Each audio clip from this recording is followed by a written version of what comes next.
A pivotal game early in the season means a whole lot more with a rival coming to town. This USL Championship matchup is an interstate affair between Tampa Bay Rowdies and Miami FC. Good evening, everyone. With Ricky Lopez-Espin, I'm David Gascon. Thanks for hanging out with us tonight. Well, Ricky, one team is trying to stop the bleeding, while the other simply unbeaten. And you expect a little bit more when it becomes a rivalry match. You expect it to be competitive between these two sides. Tampa Bay Rowdies coming off a draw at Pittsburgh. So what does the reaction look like? And for Miami, you lose 3-2 at Hartford. I do think the first 10 to 15 minutes for Antonio Nocerino, how quickly can you get in a rhythm? Because you look at this side, winless in their last 4.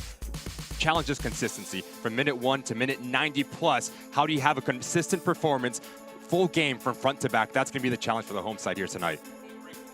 Ricky, it's a perfect segue. Our Volkswagen dealers of South Florida player to watch, Alan Gavilanes.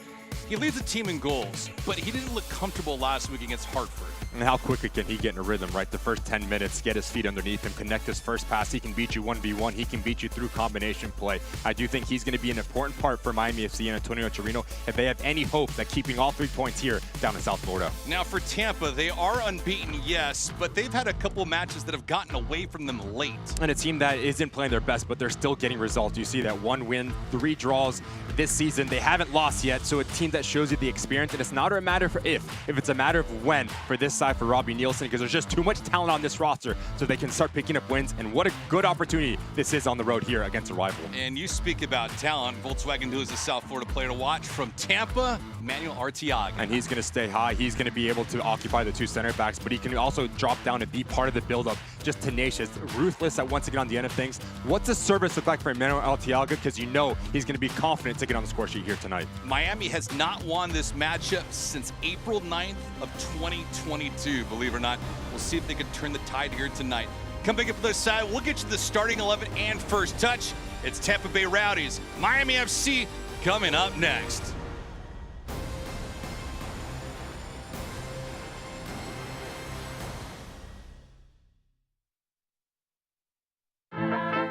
Some people think Miami is just flamingos and palm trees. And hell yes, we have badass sunsets. But Miami's Little Havana, Doral, Little Haiti, Hialeah, Wynwood, Coconut Grove, Kendall, Calle Ocho, Sweetwater, Homestead, cortaditos y coladas empanadas y croquetas. is so much more. This is the 305. This is who we really are. This is what we are all about. I am Latino. I'm a disruptor. I am LGBTQ. I am a villain. I am a mother. I am Haitian. I am an athlete. I am an activist. I am a king. I am American Dream. I am the future. I am Miami FC. No one was born a hero. It's an everyday journey. There are no shortcuts, no days off, no perfect scenarios. Things won't always go the way you expect. But overcoming challenges is part of the game too. Your time is now.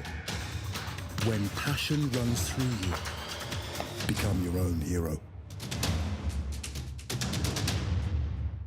Over 2,000 Toyotas are in stock and on their way to Toyota of Hollywood. Get our lowest price on every Toyota, including Corolla, Camry, Highlander, Tacoma, and RAV4. Like a Corolla LE, not $24,000, $17,975. We'll pay you up to $2,000 over Kelley Blue Book value for your trade. That's $2,000 more than it's worth at Toyota of Hollywood on 441 between Hollywood Boulevard and Sheridan Street. Open till midnight. Volkswagen dealers of South Florida. Check out local offers at vwflorida.com today. And Baptist Health. Baptist Health, your orthopedic care specialists.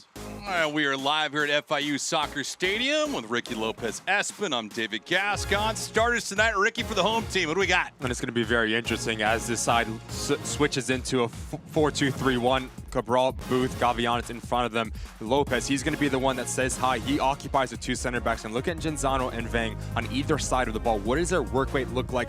And then Ayambilla, Knutson, Beek, and Cardona. Keep everything in front of you and stay compact. A clean sheet is going to be the challenge for Miami FC here tonight. And Tampa Bay Rowdies are led by a couple of guys. One of them is Cal Jennings. He's up front.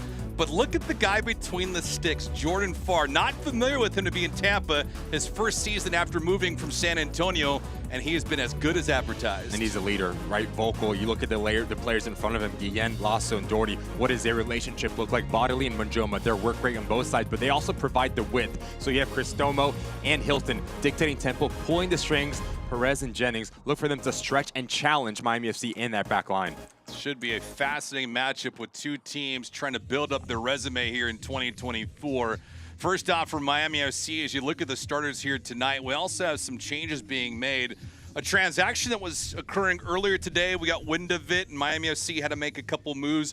Ben Mines was one of the guys, Ben Elfiamu was the other one that have departed, and they make their way to Indy 11. Coming in, though, completely different nature. Roberto Molina and also Daniel Barbier. So offense, defense, a little bit in between. But obviously for Antonio Nocerino, they got to mix things up because obviously sitting right now in 8th position, the Eastern Conference is not good enough. This match is underway. Tampa going from left to right on your screen. Miami FC going from right to left. A little bit different of a taste tonight, Ricky. We go from turf to grass. So you know the ball one's going to move extremely quick. How do you get your footing right is going to be a challenge for all of these players because the Tampa Bay Rowdies, you know, outlaying, they like to play in a natural service. They like to provide the width. For Miami FC, maybe the field's not as big, but you know the ball's going to move quick and it's going to be zipping around.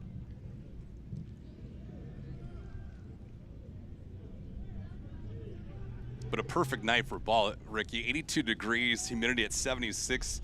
It's one of these things where you look at the matchup, and last year Tampa they weren't stuck in neutral. They were stuck in mud.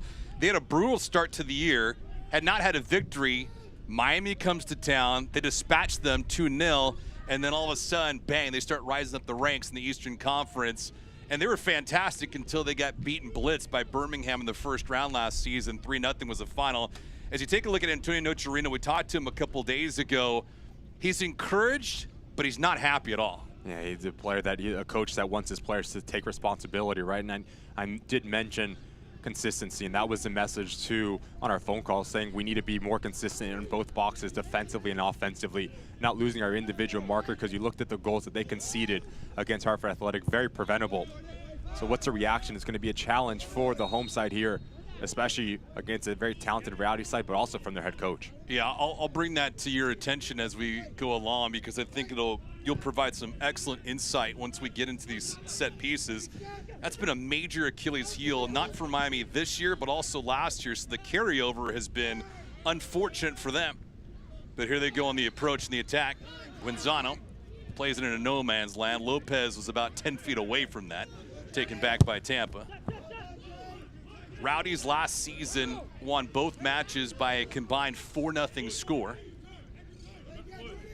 The series has dated back all the way to 2010. Tampa has the advantage, 10 victories, 5 losses, and 7 draws.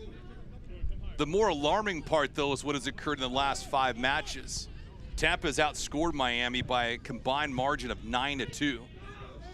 And we mentioned during the Open, the last time Miami won this matchup was back in April of 2022. So almost 1 year to the date on the approach. Here comes Tampa.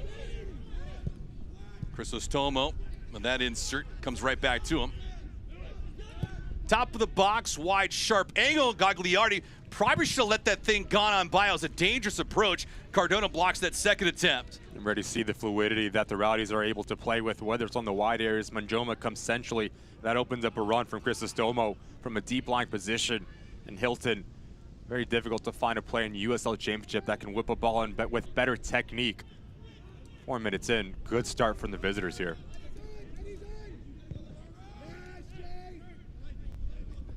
Leading striker for them, again, Cal Jennings, which you would expect.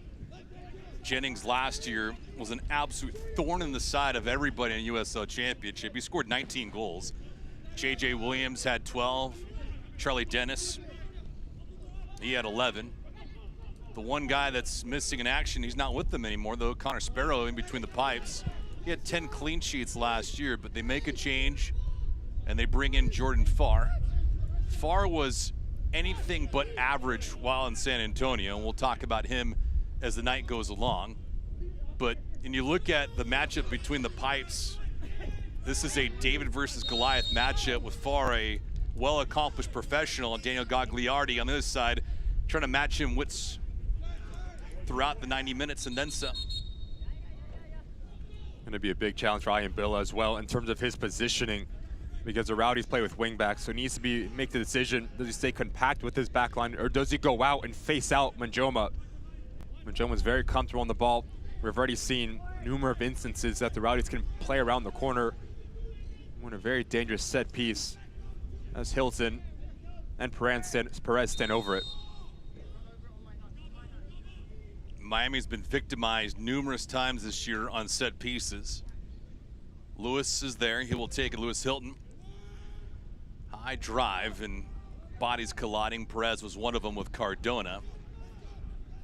And that's gonna result, let's see what the officials call that, a throw-in or a corner. Looks like it's gonna be a corner. I mean, it's a perfect element too, the Toyota of Hollywood corner kick. Ricky, Miami FC has conceded 3 goals on a corner kick this year.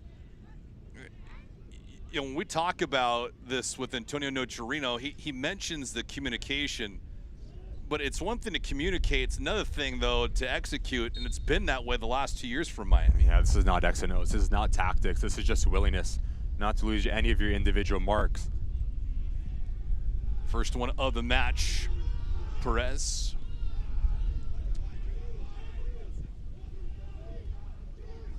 Sixth minute here. No chances yet for Miami. Couple though, Gagliardi has to come out quickly on that.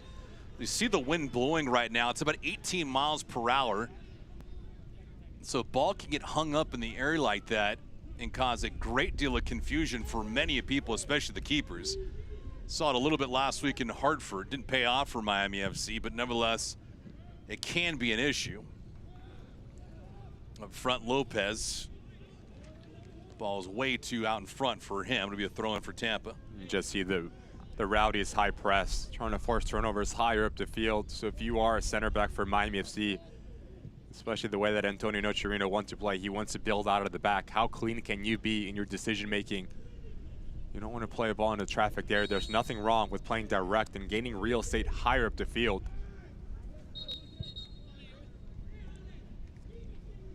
Take a peek there at Nicholas Cardona.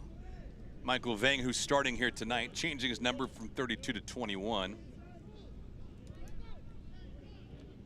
So a couple changes being made. Gabriel Cabral, who's starting tonight for Miami FC. It's his first start now in 5 matches. Scored his first goal of the season last week against Hartford. It was a 3-2 loss. An own goal that was provided during added time, gave Miami a little bit of life, but it was way too late. See Perez trying to beat on down Gagliardi. El Salvadorian from Los Angeles.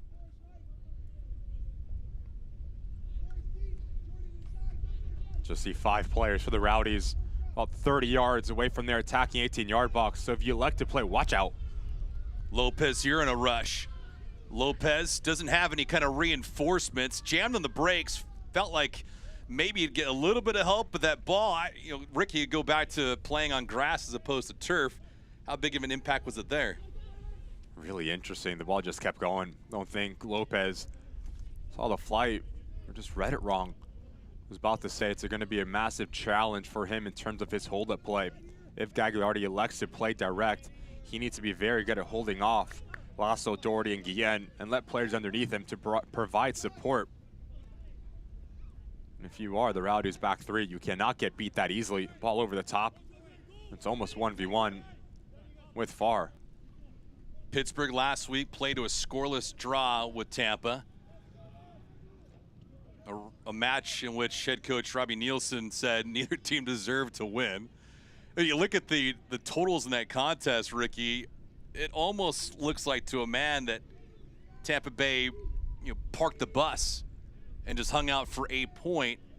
But Pittsburgh plays that type of style at home. They outshot Tampa Bay 16-5 and 3-2 shots on target. Possession was about 50-50. I guess the one element That was a major discrepancy, was the expected goals category. Pittsburgh had an expected goal of 1.5. Tampa Bay, 0.3.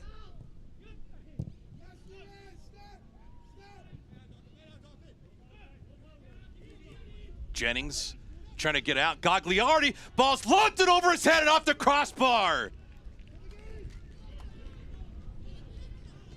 Just too easy for Cal Jennings just to turn the corner, and it's a little bit of confusion between Knutson and Gagliardi. As a goalkeeper, if you come off your line, you need to be so decisive that you're going to make any sort of play on this ball. If not, you stay home.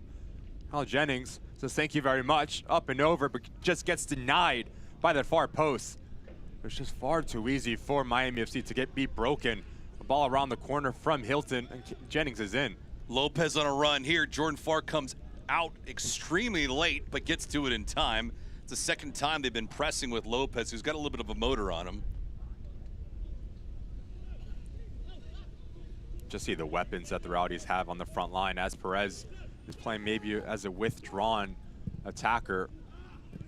Giveaway here. This is a lot of trouble. Crisostomo gave it up. Guenzano here. Guenzano nearly hogtied, brought down. Anjoma called for the common foul. His first season with Tampa, was acquired from Phoenix. Actually, just a couple weeks ago, March the 29th.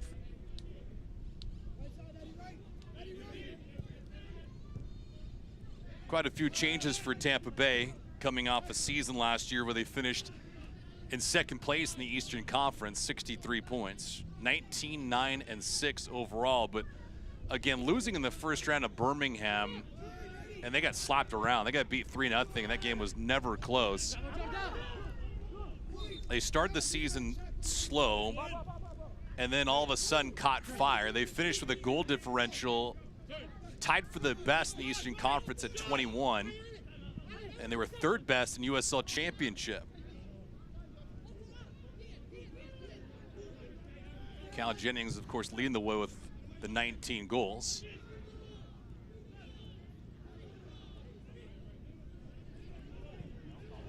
'12th minute here.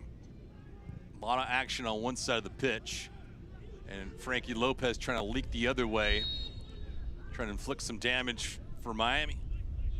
Just unable to get in any sort of rhythm, Miami FC, at this moment in time. We have not seen Gabriel Cabral or Andrew Booth on the ball whatsoever, dictate tempo, pulling the strings. It's been very direct, getting the ball sloppy, and very easy back to the Rowdies. You talk about game management, you talk about consistency, reading the game as well, slowing things down, getting players touches that are needed. A little bit of possession is going to be the message for Antonio Nocerino and the home side here. Try to take this game away from the Rowdies, because like you said, David, it's been all one-way traffic. Ayambilla. Jordan getting the start here tonight. Turnover. Looked like it might have gone off a member of Tampa Bay, and that's exactly the case. Here's Cabral.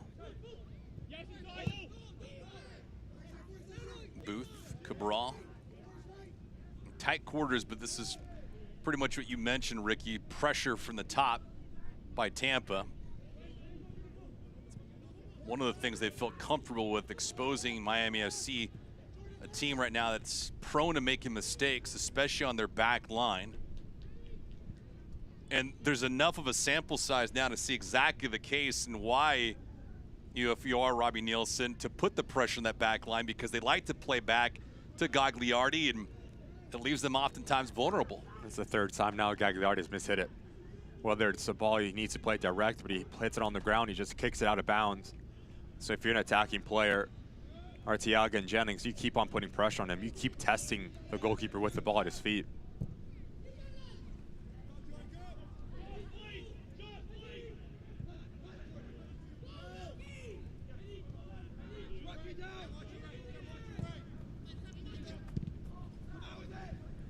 Booth here. Perez was looking for it. Gavilanes took a spill. Bodily out wide with that left foot. Decent attempt right there. And we had some contact near the head, and that'll be a booking and a yellow card. First time tonight, Arteaga finds himself with a yellow card in the 14th minute.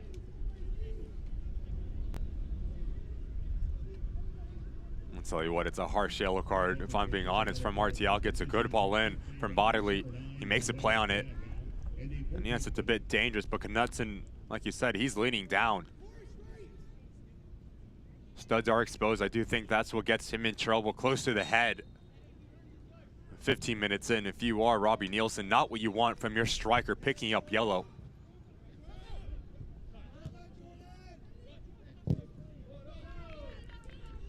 Yeah, it's tough to fathom.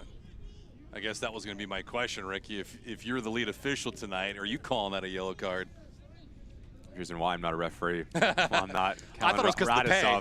I thought it was because of the pay, man. It's a foul, 100%, but a yellow card, that's where I have a little bit of an issue. Now, in terms of discipline, what does it look like for Arteaga? I mentioned about him in the open. Tenacious, likes to get on the end of things, will never shy away from a challenge. Gavilanes. Lasso gets this thing into harm's way. 16th minute. Miami FC does not have a shot. Shots on goal right now favoring one team, Tampa Bay. Cal Jennings with a shot that was just a bit lifted and off the mark by a foot, hit the crossbar. That'll be a throw-in for Tampa Bay. Don't want to see the duplicated effort for Miami FC from a week ago. They had no shots on goal in the first 45 minutes of play against Hartford. They were down that game 1-0, then 2-0 before Cabral made things interesting late.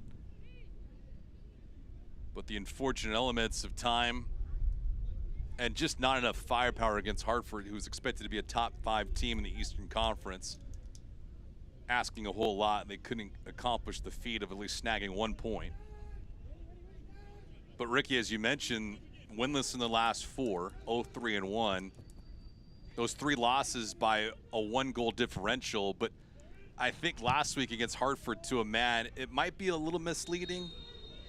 The own goal, a penalty was stopped, and now we got a yellow card here on Vang. You're not happy about that in the 17th minute. This is ball gets whipped in. Again, I have a question about it. It's a foul, yes, but yellow card for Vang. The confusion for the Miami FC midfielder. And now as a player, you have to take note about this, how this referee's calling this game and how tightly he's calling it. Any sort of contact. You play the dark arts, you go down and you force the hand of the issue. Once again, David, 17 minutes in, we have not seen anything in terms of connecting passes for Miami FC. Unable to get any sort of rhythm. I'd argue that's a foul as well. Yeah, Vang is awfully lucky he didn't get his second yellow card there just because of the sensitivity. Kalen Radosov is our lead official tonight.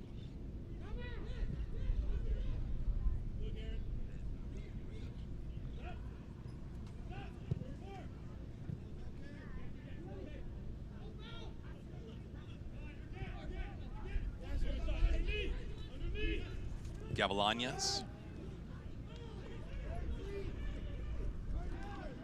Started every game so far this season. Just a hair over 400 minutes. Knutson. Vang. Nobody around.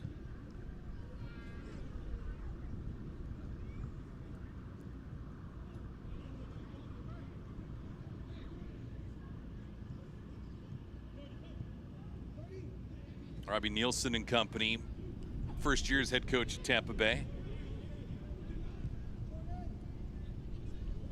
Made some changes during the offseason. Brought in Arteaga, Jordan Farr, added Nick Moon from San Diego.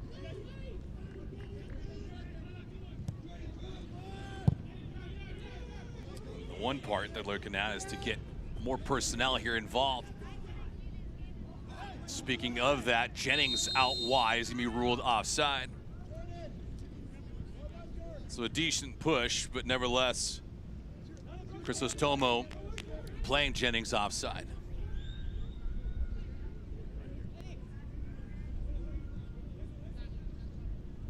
See Gagliardi. Just watch the shape for Miami FC. This is your left back, Ayambilla. Look how high he is, and it's an overload. You talk about rotation, you talk about defensive structure, just not good enough for the home side. Getting beat far too easy. And that's a ball about 20 yards for Minjoma straight into Crisostomo. He unbalances Miami FC. You need to stay a little bit more compact in your defensive structure. If you're Jordan Ayambilla, you can't get caught that high. I'm all for playing aggressive, Ricky, but what does that tell you? Ayambilla there. Gagliardi, who gave up the goal last week, came way out of his net. The aggressiveness on that back line and the keeper, is that a communication thing? Is it a personality thing? What gives? It's decision making. Yeah. If you're Ayambilla, and also, I'd go a step further. If you're Knutson and Beek, you have to be jawing at him to bring him back and stay home. Because too many times he's getting drawn out by Minjoma. I don't know if that is the tactical battle for Antonio Chirino, saying that we need to trying to negate the two wing backs and stay high on them. But he's getting drawn out. Once again, you just see Crisostomo running in behind him.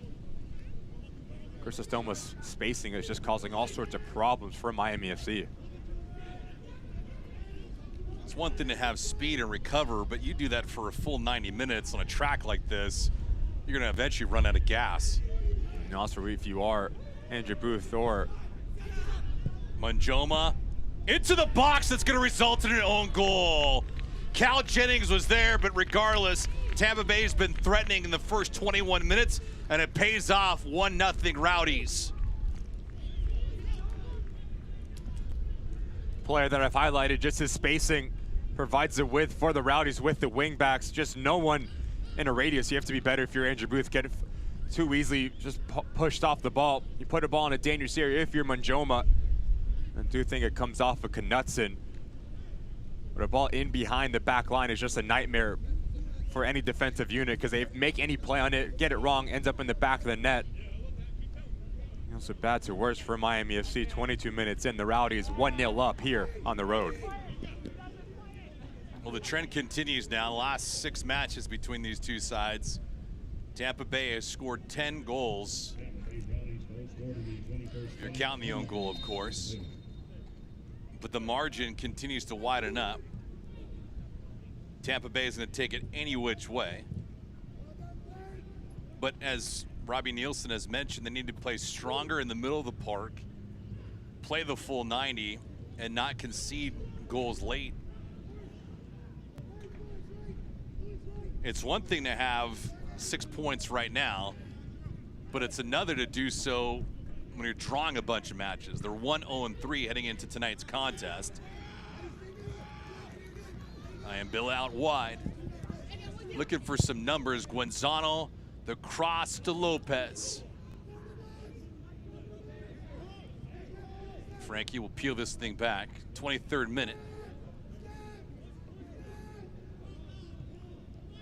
Looked like Miami had a bit of a burst in the attacking third, and now they've throttled it down.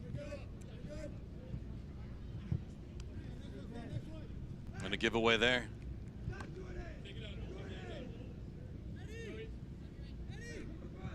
So Beek on the own goal.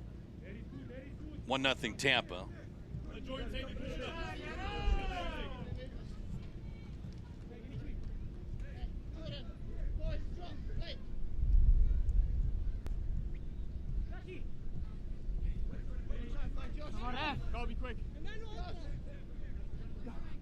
Tough spot for Beek to be put on, but we'll look at it again. Regardless, Jennings is also there. Foul, a little bit of chirping. Crisostomo. Doesn't look like a yellow card, but Cabral got decked. Once again, it's a goal for the Rowdies. Just the spacing from Minjoma, putting a lot of pressure on the back line for Miami FC, and you feel for Beek. Gets out of position, he's facing towards his own goal. He has to make a play on it because Cal Jennings is behind him. But give credit to Minjoma, whips the ball in a dangerous area, you get rewarded. And now Miami FC has Giannis and Cabral standing over it. You're aiming on right on top of that penalty area just to cause chaos between the back line and Jordan Farr. Cabral bends this one in. Farr comes out. Two players missing on it. Beek was there, Farr also there, but neither of them touched it. Yeah, nervy moments here for Farr. As he comes off, he's beaten. If Beek gets any sort of touch on it, it's an open net. Good ball in from Gabriel Cabral. Frankie Lopez last week had a cross come his way that he headed with a great deal of pace, and it missed wide of the net by a foot. Similar instance there with Beek. Vang needs to be very careful. Already on a yellow card. The left leg catches Guillen as he trails.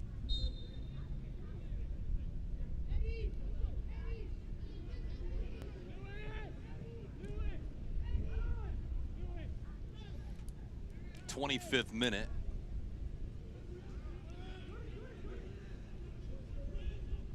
Tampa Bay came into this contest as a slight favorite over Miami FC.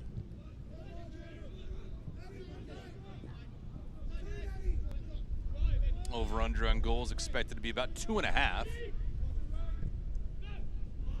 Combined, that is. Ayambila. Cabral. Now they're trying to connect the dots. They can't, though. Nice drop pass to Perez. Open lane, left foot off the bar. Great strike by Perez. Gagliari gave him that much. And he just missed, making it 2-0. That's twice now in this half that Tampa has come up with the iron unkind. Perez, and prior to that, Jennings.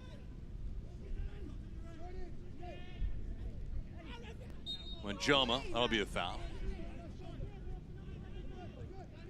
As we take a look at this ball that hits the post, but just if you are Guenzano, you have to face forward. That ball needs to be played back into the front line. Good movement from Cal Jennings, and Perez makes no mistake about the finish, just gets denied once again from that near post. So you talk about the inability to play forward, to get your hips right for Miami FC. It's a sloppy turnover, and Vang, 27 minutes in, this is a statement from Antonio Nocerino, just not good enough as both that comes in. Manuel Bodo has scored a goal this season and was on a penalty against Colorado Springs. That was all the way back in week 1. Gavilanes, no possession there. And Jennings couldn't flag it down. See, you mentioned statement. What kind of statement is Antonio Nocerino trying to make? Whether it's quality, whether it's effort, whether it's intensity, all of the above, just not up to par. And I don't think it's been Vang the only player. Every single player in the Miami FC jersey, they'll be the first to tell you as well. Haven't really connected any sort of attacking phase of the game. Giving the ball over extremely cheaply. It's been the Rowdies, 28 minutes in, asking all the questions. You mentioned the effort, Ricky. Expected goals for Miami so far is flatlined at 0. You haven't offered anything going forward. And that's a big indictment across the board. Need to put pressure on the road team here, and they just haven't done it yet. Lack of possession. I mean, just look at the goal that they conceded. Far too easily, turnover about 19 yards out. And then this one, Josh Perez just hits the post. Your first look needs to be forward when you recover the ball. You need to punch it into your front line. As you try to overcomplicate things, you give Perez the ability to get on the end of it and nearly doubles the Rowdies' lead.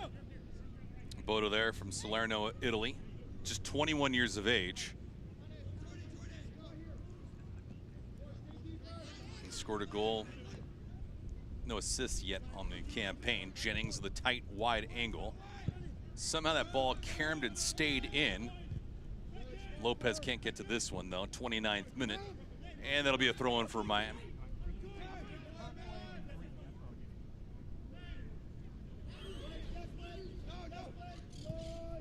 Feels like now with Vang being removed, Bodo coming in, Antonio Nocerino is just trying to find any kind of combination that'll work out for his troops. So what that'll do, that'll push Andrew Booth a little bit higher, have him play in between the lines.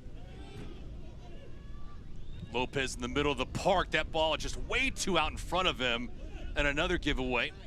unless he can get to it, and somehow he does, into a tight corner. And Lopez keeps this thing afloat. Boda searching for an angle, can't pull the trigger. And Billa here, Boda. So now what does the relationship look like between Boda and Gabriel Cabral? The double pivot in front of the back four. You have Giannis and Andrew Booth a little bit higher, playing in between lines, just trying to challenge Chrysostomo and Hilton in terms of their defensive duties. It'll be a foul here. Affordability, versatility, and most importantly, availability. Volkswagen Sport Utility models are in stock now. Take your choice of the affordable new VW Taos, 7-passenger Tiguan, the Ruby new Atlas, stylish Atlas Cross Sport, or the full electric ID4. All with 2 years complimentary maintenance, quality German engineering, smart technology, and a lower maintenance cost. Visit a Volkswagen South Florida dealership near you and test drive one today. Shop VWFlorida.com. Back here at FIU Soccer Stadium, South Florida tonight. Comfortable night for ball. Temperatures right around 85 degrees. Scattered clouds, no threats of rain. Pretty humid as always, 76%, and wind blowing out 18 miles per hour. Tampa Bay an own goal. Samuel Beek beating Daniel Gagliardi, making it 1-0 for Tampa Bay. Cal Jennings, Joshua Perez, both hitting the bar. Jennings the crossbar. Perez the right bar against Gagliardi. Otherwise, this thing could be a lot worse than it is right now.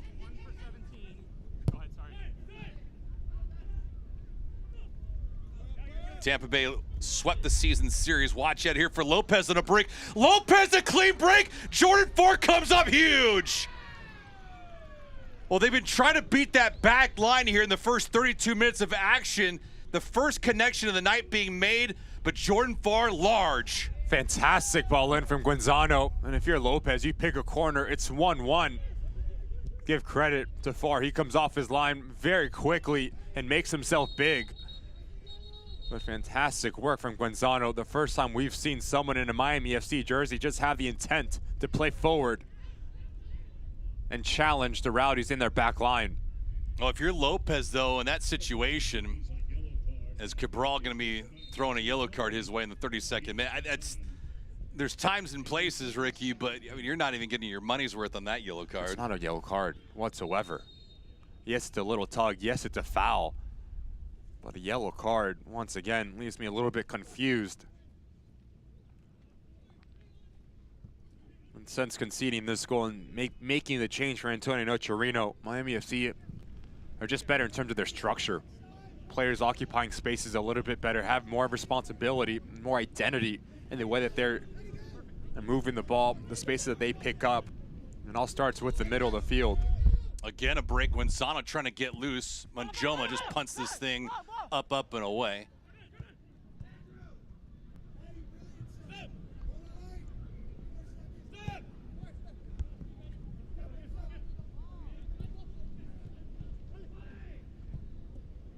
Lopez couldn't connect the dots.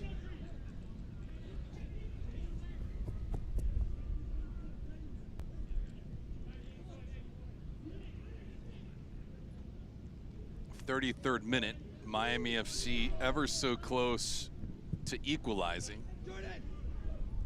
Jordan Farr, the save of the night so far. Guenzano here in a push to Lopez. He's got Ian Bill on the left-hand side, and he can't settle it down. Back to Lopez here. And Ricky, on this approach, you have that innate feeling as a player.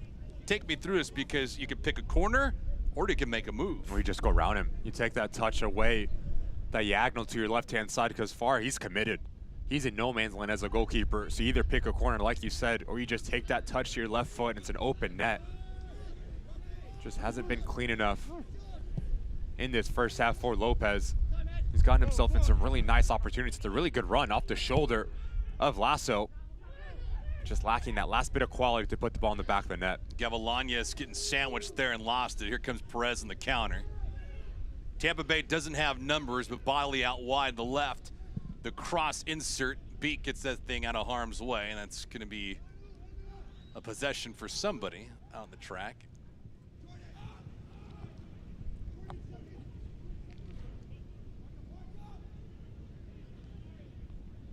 Beak and Perez wrestling there. Fans of USL on the CBS networks continues this month in April. Mark your calendar. On Saturday, April the 27th, is the Tampa Bay Rowdies clash with New Mexico United, 7:30 p.m. Eastern on the CBS Sports Network.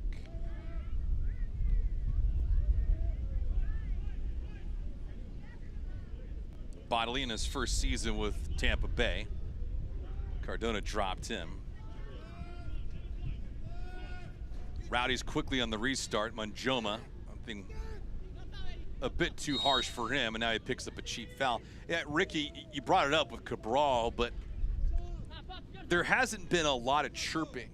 So I would be more inclined if I'm a lead official, to be sensitive on bookings if there's that type of intensity and bitterness and a lot of talking, but that's not been the case so far. And that's surprising, especially with, in my opinion, how soft some of the yells have been. You would expect, I mean, especially on the Gabriel Cabral one, he turns around and has a word with the center referee, because I do not think it's a yellow card whatsoever. It's a foul 100%.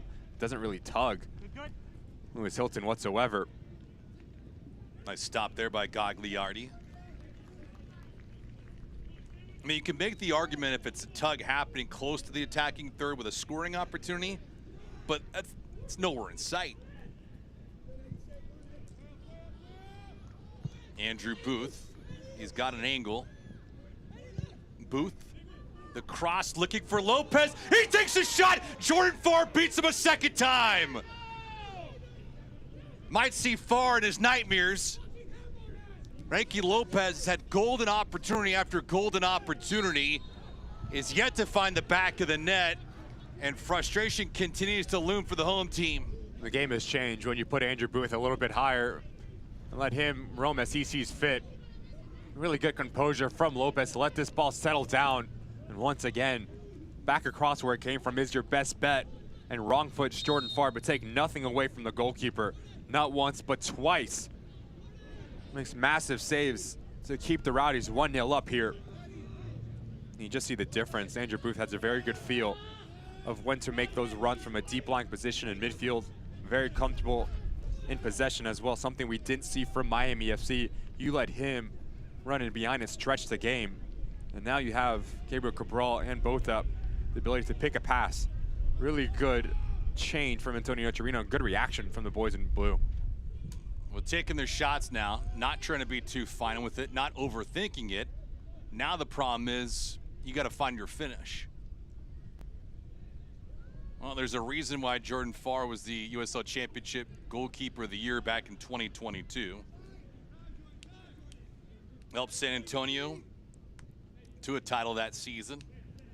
Players' Shield as well.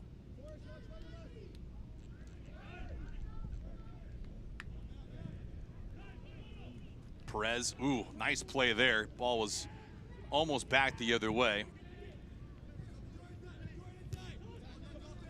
Boda able to interrupt that for the time being. Knutson.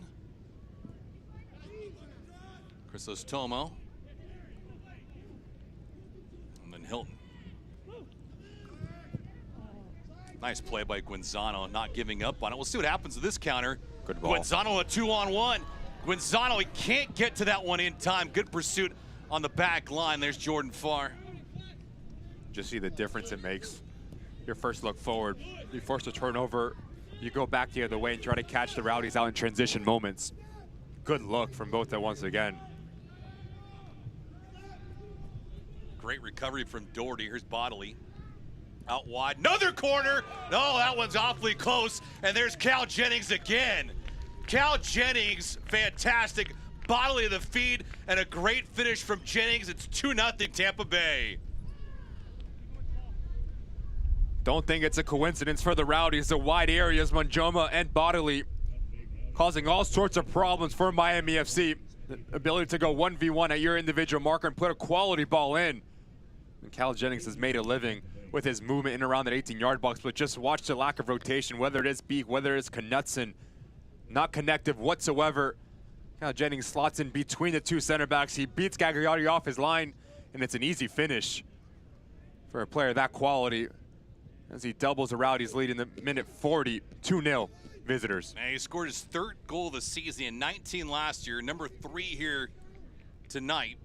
Bodley with the assist, and he's had a couple of dangerous crosses, find the payoff there. They cash in, and it's 2-0. Hey, Ricky, frankly speaking, this could be 4 or 5-0. Yeah, it just looks so easy for the Rowdies just to break apart the defensive structure of Miami FC. But as a number 9, it's just so important that you have to play in between the blind side. You cause a little bit of confusion. The lack of communication, the lack of coverage is going to be frustrating for Antonio Nocerino once again. Christos Tomo throws this one back to Hilton. So Bodley the assist in the 39th minute. 2-0 Tampa Bay. Perez. Rowdies trying to inflict more damage. Manjoma just took his eye off the ball. 41st minute. Make sure you stay with us at the break. Ricky and myself will have first half stats, highlights, some news and notes. Take a peek at the USL Championship schedule, not only for this weekend, also next week with US Open Cup continuing to round number 3. All that right around the corner. Macron halftime report.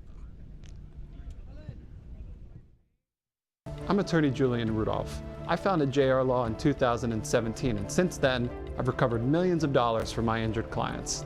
If you've been injured, I'll handle your case personally from start to finish. Call me today at 877-GET-JR-LAW. 41st minute. It's been all Tampa Bay outside of a couple small flurries. And there are moments in a match, Ricky,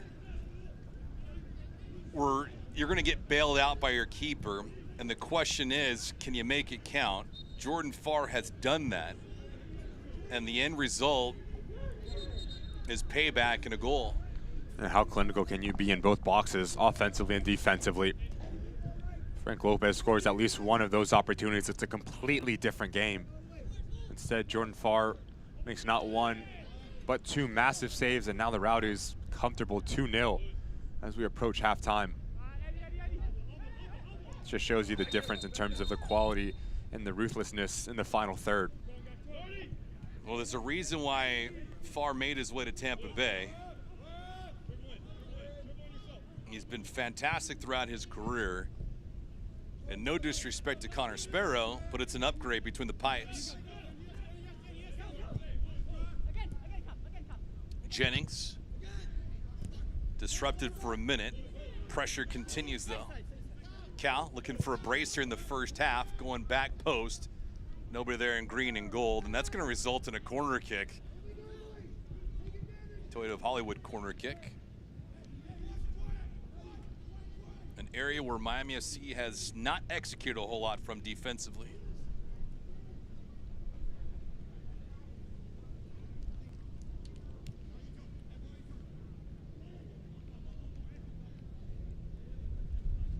Miami FC has conceded 3 goals so far on corner kicks. It's the most in USL Championship.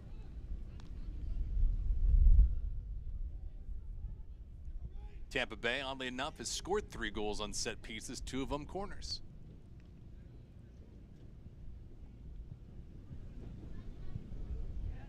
Hilton taking his time. Low line drive. Jennings not liking his delivery on that. Will be a goal kick.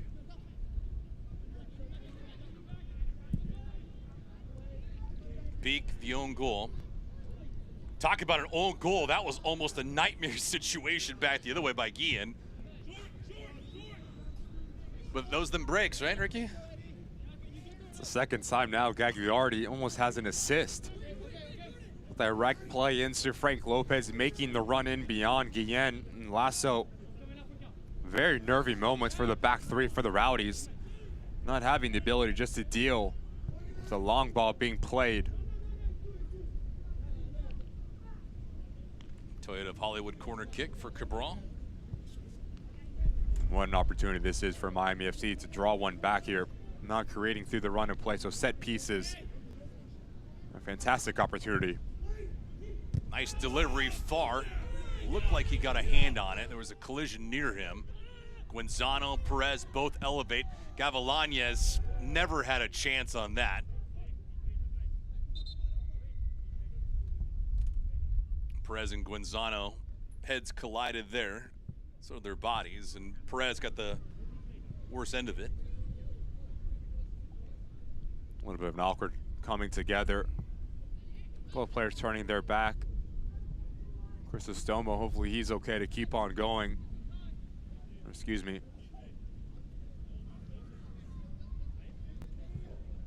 Josh Perez, that is. It's been very busy in between the lines for Robbie Nielsen and the Rowdies.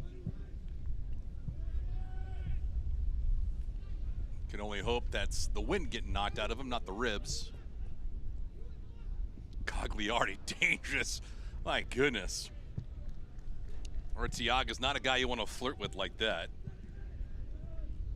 Scored 15 goals last season with Phoenix, so there's plenty of times you can get away with that. Arteaga, not a guy you want to fool around with. Bodily again, trouble. Arteaga at the top of the box. That play broken up at the last second. Boda came in and wiped that thing away, otherwise it would have been 3-0.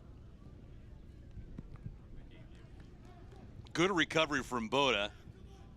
But as we have some added time, 3 minutes of it, in fact, we look at this again, Ricky. Just only 4 players for Miami FC dropping back. It's a good pickup from Bodily. Last-ditch defending effort from Boda because Manuel Arteaga, Manjoma, and Crisostomo are chomping at the bit about 18 yards out. Little things like that. The willingness to drop back and do your defensive duties for Miami FC has been lacking in this first half. I can imagine the conversation that Antonio Nocerino is going to have with his club at the end of this first half. He's already made one change. Michael Vang out. Manuel Boda in. Corner. Dangerous again. That one from Cal Jennings goes wide.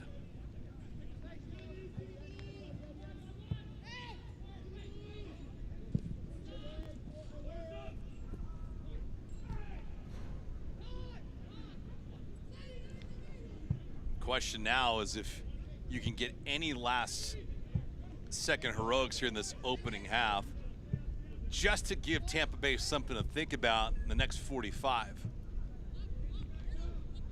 Expected goals so far, Tampa Bay 0.4, Miami FC 0.02. It's interesting because you look at this Miami FC side, and I do think Antonio Nocerino will be the first to tell you, by any stretch of the imagination, they haven't played well. Yeah. Right, there hasn't been any sort of rhythm. They haven't got on the ball. They haven't had possession, but yet they've had chances. Yeah. Frank Lopez not once, twice, clear-cut opportunities as a number 9 you can only dream about. So they could very easily be in this game 2-2. The other side of that, the Rowdies also have chances as well. They've gotten denied by the post, so they could have easily been 4-2 coming into halftime if both of these sides have taken their chances. So it's going to be very interesting, the halftime talk from Robbie Nielsen and the Rowdies and Antonio Nocerino and Miami FC. I think the one interesting thing we haven't seen yet, Antonio Nocerino mentioned to us, is he wants to see his team play with more bravery. Manjoma here, left side. Perez looking to make it 3-0. Miss hit there. That's going to be a turnover. Ooh, he was sitting on that shot. Did not pull it, though. Elected to give it away. And one thing tactically, the Miami FC needs to figure out earlier rather than later is this left side, this near side of Ian Billa. Too many times he's getting caught out. It's like he's playing man for man with Manjoma, just leaving a massive hole in the back line for a center midfielder or the Rowdies just to venture forward once again, getting caught really high. Result of that, Jennings with pace here. Cal Jennings has Perez left-hand side. Perez, unselfish ball. It's 3-0. Bodily from the top left-hand side.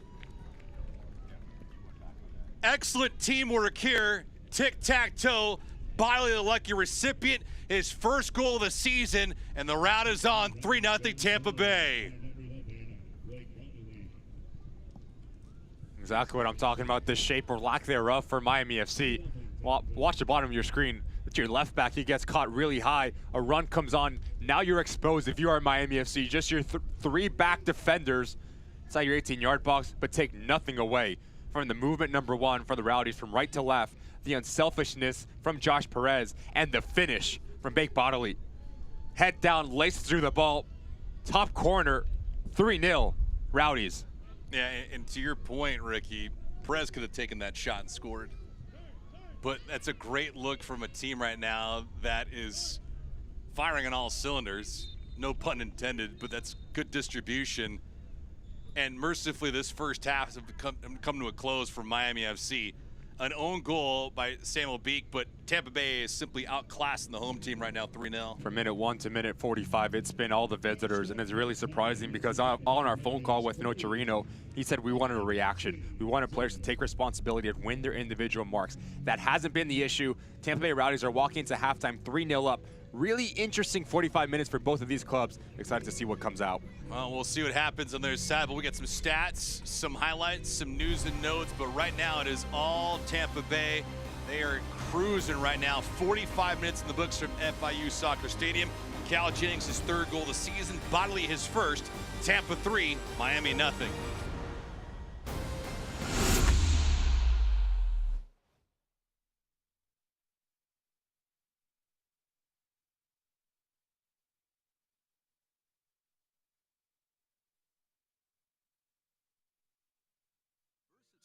And most importantly, availability. Volkswagen Sport Utility models are in stock now. Take your choice of the affordable new VW Taos, 7-passenger Tiguan, the Ruby new Atlas, stylish Atlas Cross Sport, or the full electric ID4. All with 2 years complimentary maintenance, quality German engineering, smart technology, and a lower maintenance cost. Visit a Volkswagen South Florida dealership near you and test drive one today. Shop VWFlorida.com.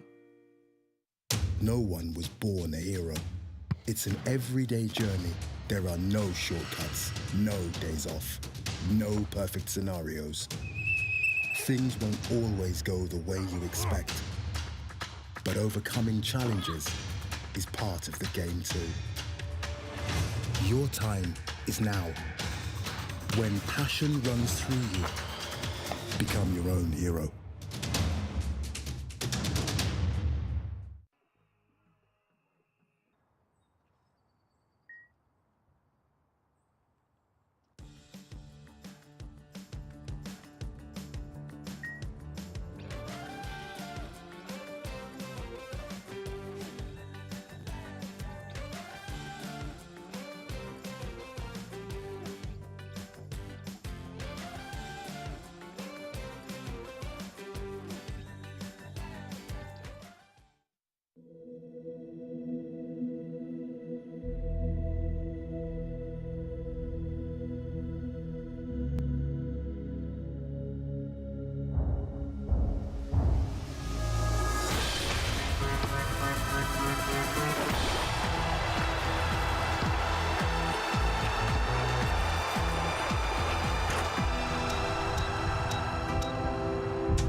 End of the first half here from FIU Soccer Stadium. It is all Tampa Bay.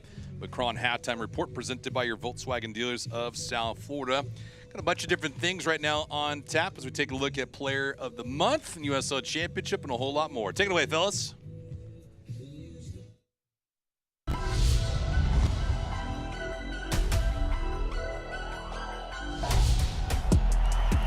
Ball across, toward Harris! Close range, 4 goals in 3 games!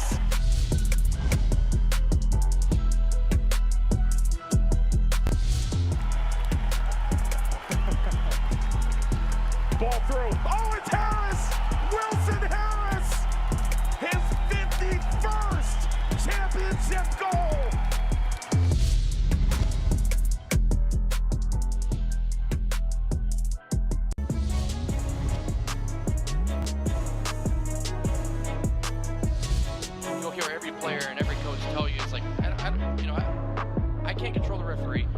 Good shot and a finish. Wow.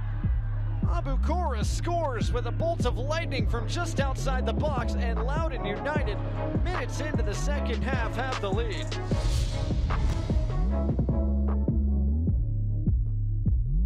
Two most important days in your life are the day you are born and the day you find out why. Yeah, trick. I said what I said. I don't care. I paint the town red.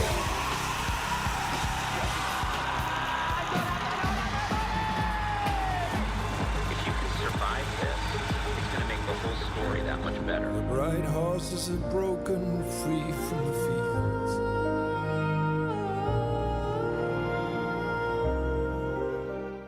They're hungry for the women's game. They want to see women's soccer. They want to play women's soccer, and that's what we're building at the USL. You can see it in my eyes. Only want the best. Running every night. Won't settle for less. Got me looking to the sky. Got me feeling blessed. Got this fire burning up inside of my chest. Burning up inside of my chest.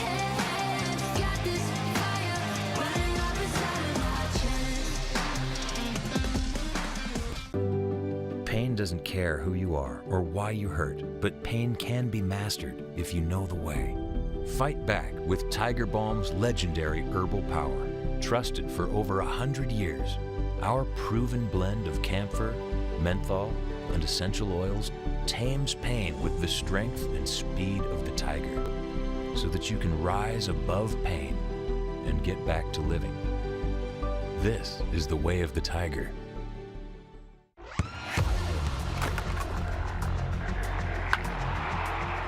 We all have goals. But let's be honest, most of us aren't going to be professional athletes. But if your goal is to finish your degree, we can help. Come to a university that puts your goals first. Bellevue University, your partner in finishing goals. No one was born a hero.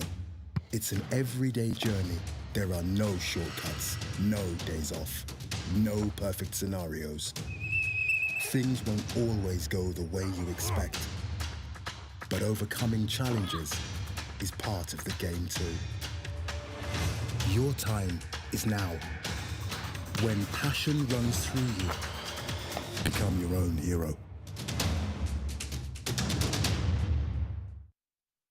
And welcome back to the Macron Halftime Report, presented by your Volkswagen dealers of South Florida with Ricky Lopez Espin. I am David Gascon, hanging out with you right now at the break. And Ricky, we got some time right now, so we're going to take a peek at some news and notes around USL Championship. What do we got? Open Cup. 16 USL Championship clubs will compete in the third round. That's going to be really interesting because now you bring in USL Championship, USL League One, and Wilson Harris, Player of the Month. 3 goals in 3 matches, but scored a hat trick last time out against Indy. And then Danny Dicchio. Perfect start for Detroit City. They are confident, they are motivated, and they are going to be a force to be reckoned with as they progress into the 2024 season. Yeah, taking some of that momentum from last year's upset against Pittsburgh into a brand new campaign.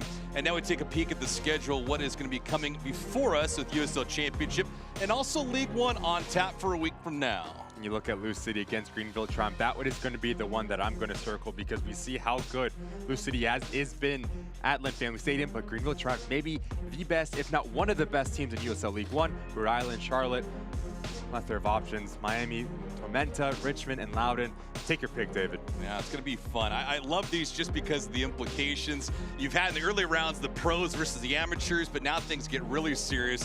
Birmingham, Chattanooga, they had an easy way in round number 2.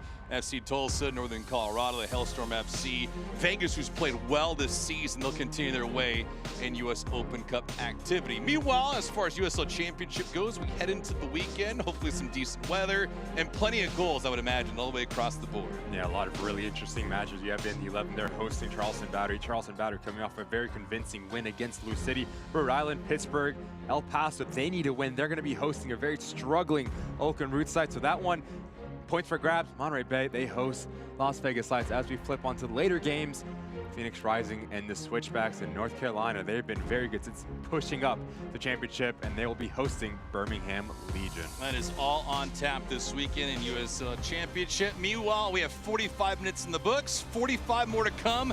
Miami FC, Tampa Bay Rowdies, more on the other side.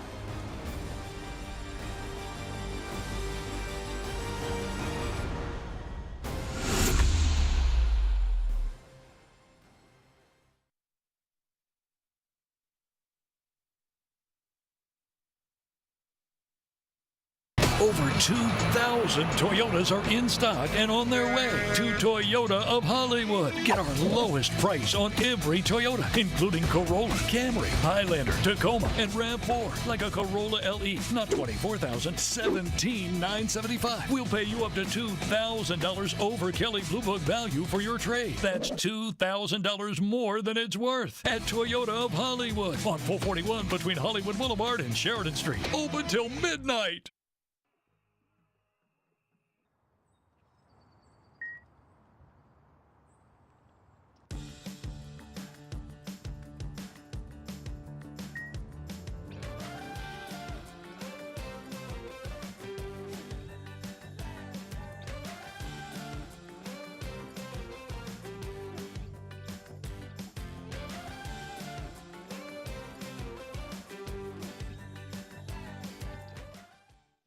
Affordability, versatility, and most importantly, availability. Volkswagen Sport Utility models are in stock now. Take your choice of the affordable new VW Taos, 7-passenger Tiguan, the Ruby new Atlas, stylish Atlas Cross Sport, or the full electric ID4, all with 2 years complimentary maintenance, quality German engineering, smart technology, and a lower maintenance cost. Visit a Volkswagen South Florida dealership near you and test drive one today. Shop VWFlorida.com. Young, hungry, determined, no icons, products of our environment, predators. This is our moment. We are Miami FC.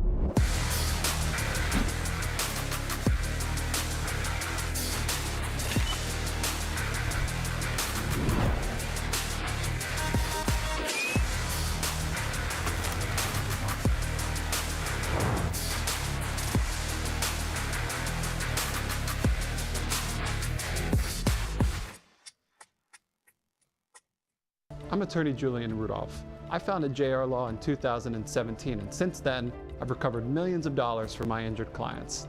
If you've been injured, I'll handle your case personally from start to finish. Call me today at 877-GET-JR-LAW. This broadcast is brought to you by micromobility.com. Toyota of Hollywood, we speak your language. Hablamos tu idioma. Volkswagen dealers of South Florida. Check out local offers at VWFlorida.com today. And Baptist Health. Baptist Health, your orthopedic care specialist. First half highlights, Ricky.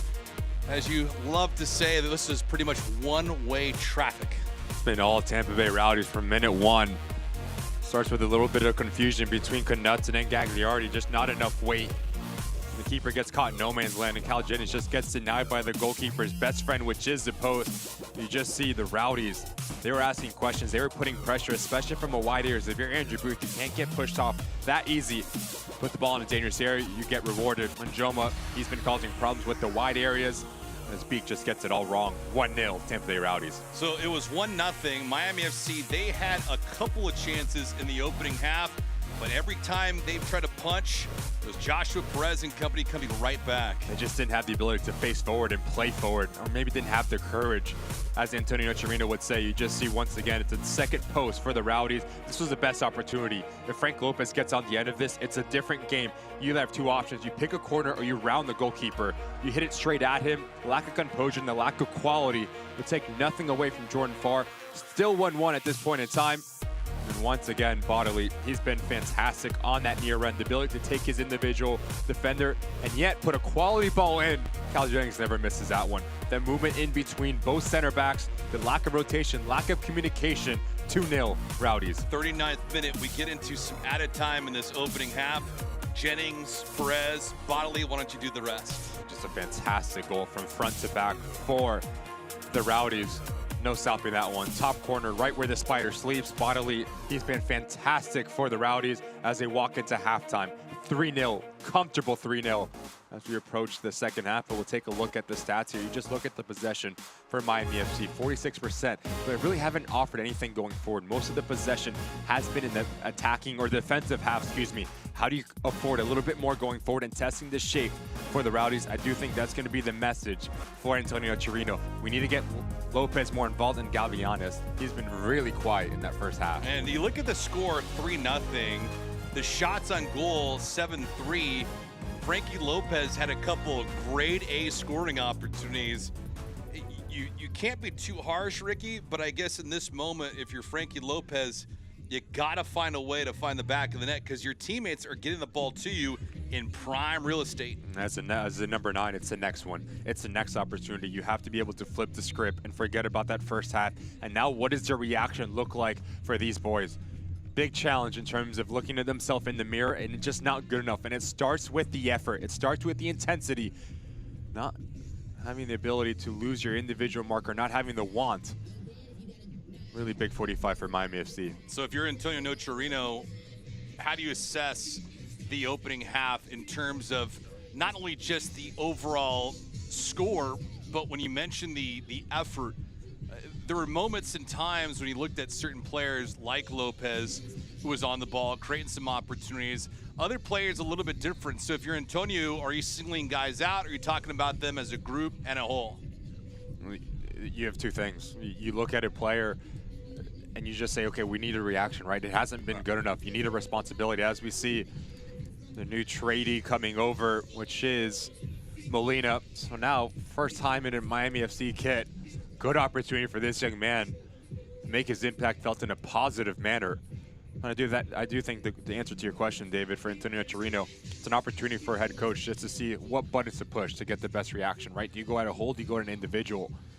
Nonetheless, there needs to be an answer for the home side.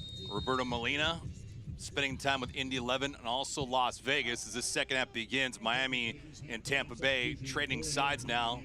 Miami FC going from left to right. Tampa Bay moving from right to left. Molina, a product of Southern California, played his ball at UC Irvine, home of the Anteaters in the Big West Conference.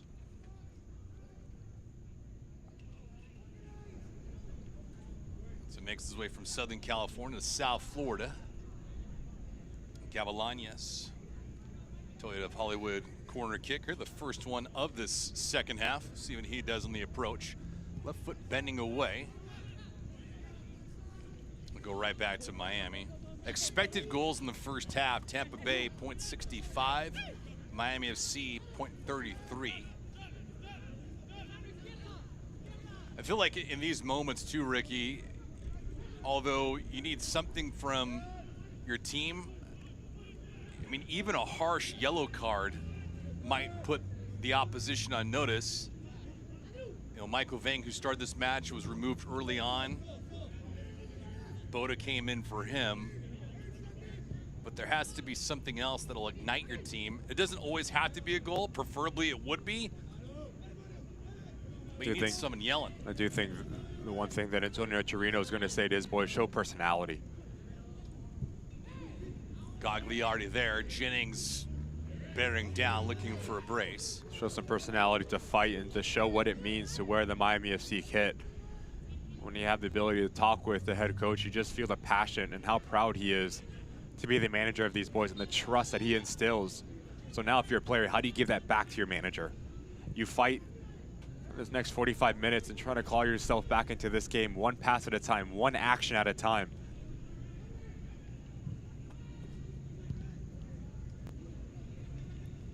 Second 45 minutes. It's imperative for Miami to find a way to score early, make this thing somewhat interesting. The other side of that for the Rowdies, you're looking at complacency. You can't let that set in. Booth looking right-hand side, and they score! It's like they heard us from upstairs. Guenzano finds the back of the net. An early goal, and here we go, 3-1 Tampa Bay. Brilliant start to this second half for Miami FC. Andrew Booth thought he was the best player in the first half. You give him the ability just to roam as he sees fit and go search the game. Really good ball at the weak side. Even better run from Guenzano. Off the shoulder bodily. He never sees him. He beats Jordan Ford to the ball. Easy finish. Miami FC draw one back here. Miami FC scoring that goal in the 48th minute. Guenzano with the finish from Andrew Booth. Booth, his first assist of the year. Guenzano, his first goal of 2024. 3-1 Tampa Bay. And football fans, just a heads up, Miami FC goals brought to you by micromobility.com. Remember, when Miami FC scores, you score. $15 tickets for April the 20th and 27th by scanning the barcode below.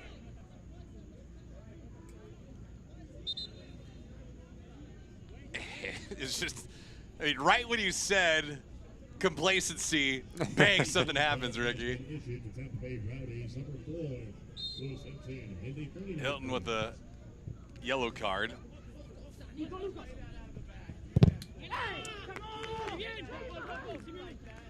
It would have to go back and run through this game again, but I have to think about the most valid yellow cards been provided tonight for either side.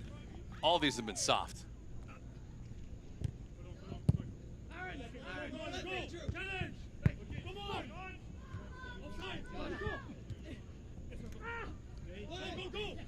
It's one thing to be lashing out at a lead official or something from the bench. It just has not happened here tonight. But yellow card after yellow card. And Hilton with the booking there. 5 yellow cards so far in this contest. Tampa Bay trying to extend their advantage again. That right foot, Gagliardi got 2 paws on it. Cardona boots this thing out of harm's way. Nice stop by Daniel there. And once again, it's Manjoma on the right side. Just his movement and spacing, he pulls out Knutson, and that leaves a gap right on top of that 18-yard box. Kyle Jennings, good for a touch out of his body. The same type of movement, same type of action for the Rowdies.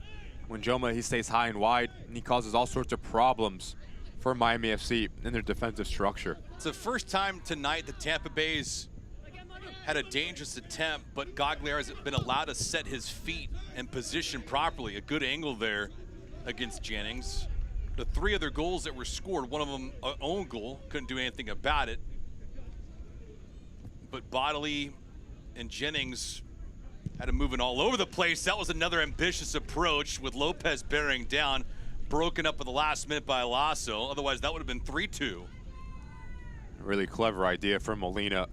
I mentioned it in their first half. A ball being played in beyond the back line is a nightmare for defenders. They're facing towards their own goal. Of course, Lasso does just enough to push it over the end line for a corner kick. Toyota of Hollywood corner kick. Possession so far, 52-48 in favor of Tampa Bay.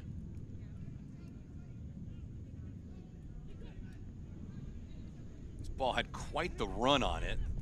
Miami FC able to hold, but a soft giveaway. And back comes the road team, Perez, with plenty of speed. He's got some numbers at a 2-on-1. Make it 3-on-1. Perez, see if he crafts up a shot. He can't get to it, Gagliardi. And it's now 4-1. Cal Jennings, there's your brace. Just sloppy from Miami FC. Gavrianes and Guenzano just not on the same page. You commit a lot of numbers forward on your set piece, and now it's off to the races. Really good run for Bodley, because this, what he does, he makes Ian Billa have to stay home. As he rotates over, opens up a passing lane. Right side, left side, no problem for Cal Jennings as he let the ball come across his body. Easy finish. 4-1, Tampa Bay Rowdies. I'm impressed by Perez a lot. I mean, there's 2 goals that have occurred tonight that he could have easily had. Right there and the Bodley goal, and he elects to give it up. Both guys capable, Jennings and Bodley, they finish, but a tip of the cap to Perez. And it's a weight on the pass as well. As he punches it into the feet of Cal Jennings, he has to hit it first time. But something that won't show up on the stat sheet is the run from Bodley. About 50, 60 yards, long busting run from a deep lying position. As he comes short,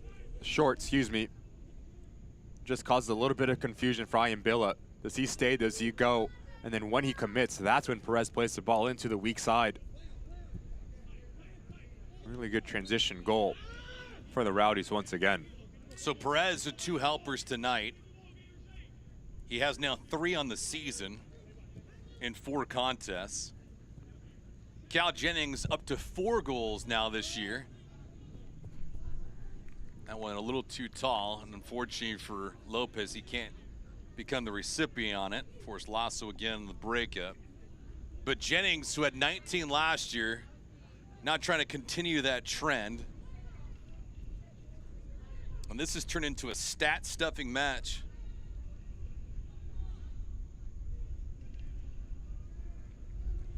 Keep in mind, as we mentioned at the top of the show, over-under in this match from our friends in Las Vegas, goal total was 2.5. We've already had 5. Not to be expected, but Tampa Bay has plenty of firepower, and they're flexing their muscle loud and proud here in South Florida tonight. These are the lumps a young team like Miami FC is expected to take. They're able to elevate in week number 1 and beat Colorado Springs, play to a 2-2 draw with Orange County. But you look at the opposition that's been in front of them, along with those 2 teams. Sacramento dispatched them, Charleston Battery, and last week Hartford. And Tampa Bay is on their way. Lopez looking for a strike. He finds Twine. That was an absolute bullet from Gavilanes, making it 4-2, and Gavilanes his 4th goal of the season. Wow, that was fast. We highlighted him in the open, a play that can create for players around him, but also can create for himself. The spaces that he picks up in between lines, he pulls out Doherty, head up, no pressure on the ball whatsoever. Everyone's dropping off.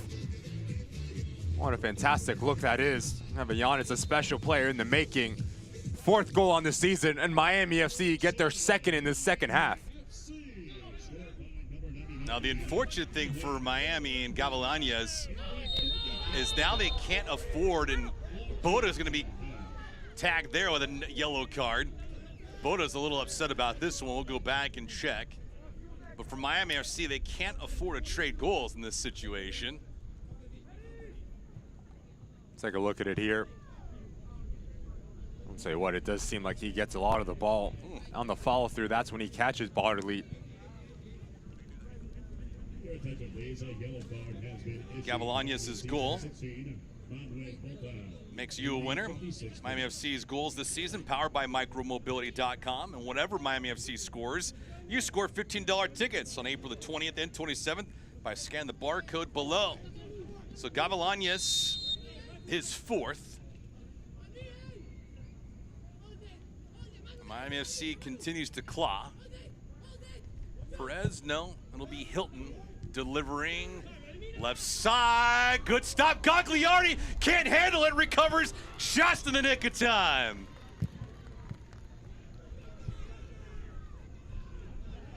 See if that one looms large as we dip late into this contest.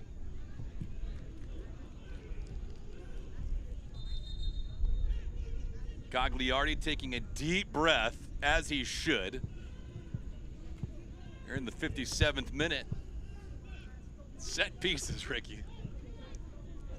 Been very shaky for Miami FC, not only in this game, for this season. There's almost another one there. As Gagliardi almost makes a mess of this thing. Just watch the pace and the technical ability from Lewis Hilton. A lot of whippage on it, and as the second wave almost hurts him, and Joma elects to go up and over. Nervy moments for the goalkeeper between the 6 for Miami FC.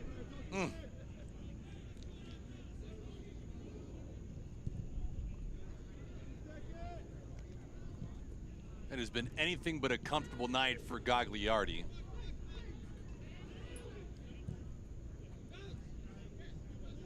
Six goals scored tonight.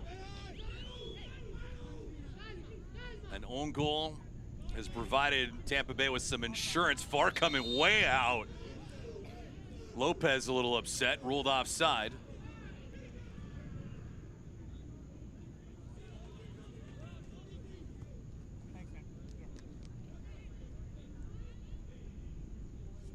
Lopez and Roberto Molina. Gavilanes is trying to put pressure on the back line of Tampa Bay. Roberto coming in the second half. Lopez not waiting for any kind of strike. That right foot, it's deflected on the way through.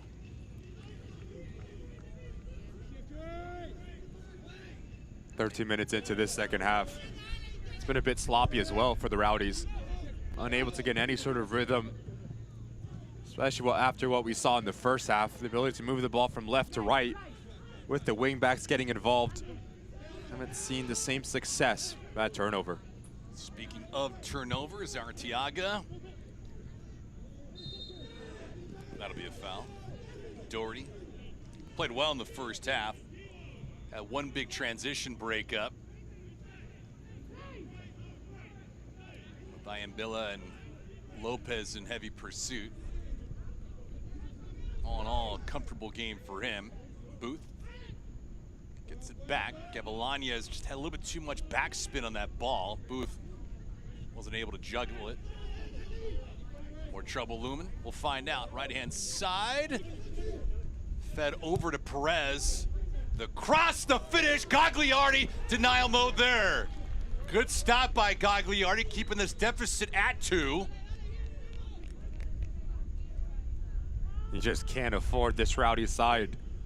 So many looks at goal. It's not the initial action, it's a secondary action that causes all the problems for Miami FC. 11 shots now for Tampa Bay. 5 on target. 6 shots for Miami. 5 of them on target. So the numbers are slowly improving for Miami FC.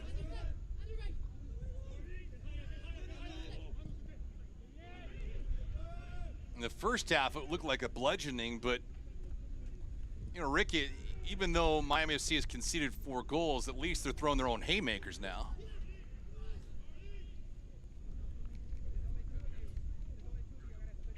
Take a look at this last opportunity for the Rowdies. It's not the initial action, it's a secondary one that causes all the problems. It's really good decision making once again from Josh Perez as everyone's crashing the near post. Where's the space? The back post, Arteaga, that's enough power on it. Just watch the movement at his hips. Really good save from Gagliardi. No nonsense goalkeeping. And like going back to your point, David, it's a good reaction in terms of just the effort, in terms of the intensity for Miami FC. And also the structure. A little bit more balance within the squad. Ayambilla staying a little bit more home. Now you have Andrew Booth and Bota. They provided security right in front of the back four. As a result of that, you have also a little bit more possession. The roles are a little bit more defined. So yes, the scoreline won't show it, but in terms of the second half, I do think Antonio Nocerino needs to be a little bit pleased.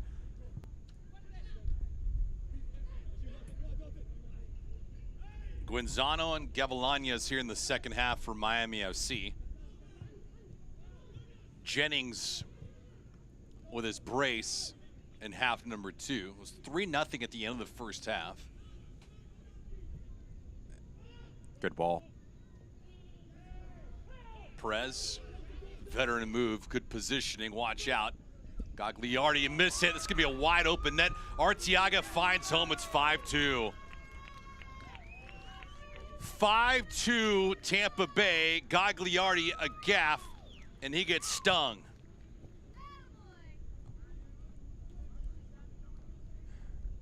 Just one ball takes about 5 players in a Miami FC jersey out of the game.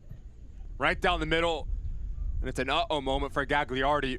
Like we've said, David, hasn't been his best night in decision-making, in his positioning, and his execution. Arteaga gets rewarded for it. Easy finish for a player of that quality, will never miss it. Arteaga coming over from Phoenix. 15 goals, 6 helpers last season. Tonight, capturing his 3rd goal in 2024.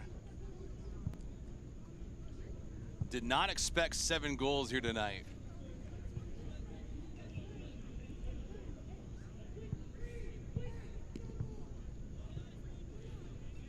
moments you'd love to have back, and for Gagliardi, that's certainly one of them.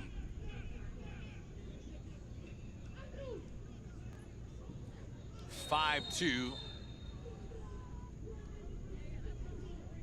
Arteaga, his third goal of the season, the 62nd minute. A yellow card.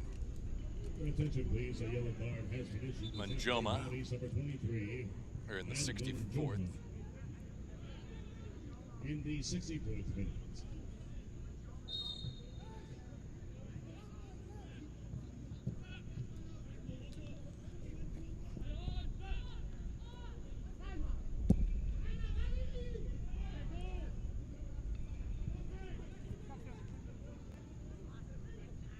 Saying goes, stats tell you what has happened, not what's going to happen. But Ricky, if you look at the numbers and you see Tampa Bay's 5 goals tonight, it's hard to believe their expected goals is 1.3. You score 5 times an expected goal number of 1.3. That tells you a lot of crazy stuff has happened tonight. Substitution for the Tampa Bay Rowdies and number 26, But you've been around this game your entire life. All-American Creighton, professional in the MLS, USL Championship. I mean, there's nights like this that happen. It's unfortunate, but sometimes, as they say, you just want to burn the tape. It's going to be one that, if you are Antonio Torino, you're going to look at this. Just say we haven't been good enough in terms of the play in the field, but the effort, especially in the second half, has been there, right? Yeah. But now how do we match that effort in terms of the quality and the efficiency in both boxes?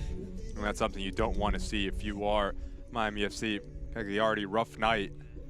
Seems like he's dealing with a little bit of cramping.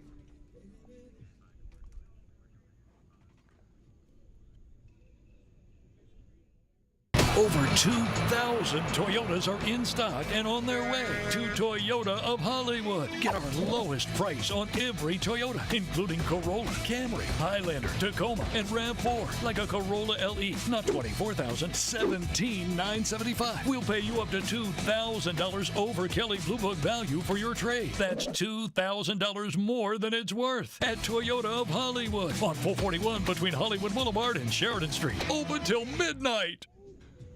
Back here at FIU Soccer Stadium, Gagliardi has started all 5 matches and now make it 6 here tonight. As you see, don't want to assume anything, but regardless, that right leg is causing him a great deal of pain. And for Antonio Notario, Antonio's seeing and feeling a great deal of pain the first handful of weeks into the season. He's a passionate man. Great pride, a professional through and through. Well, one thing he's said the last couple weeks to us, Ricky, is we just haven't been good enough.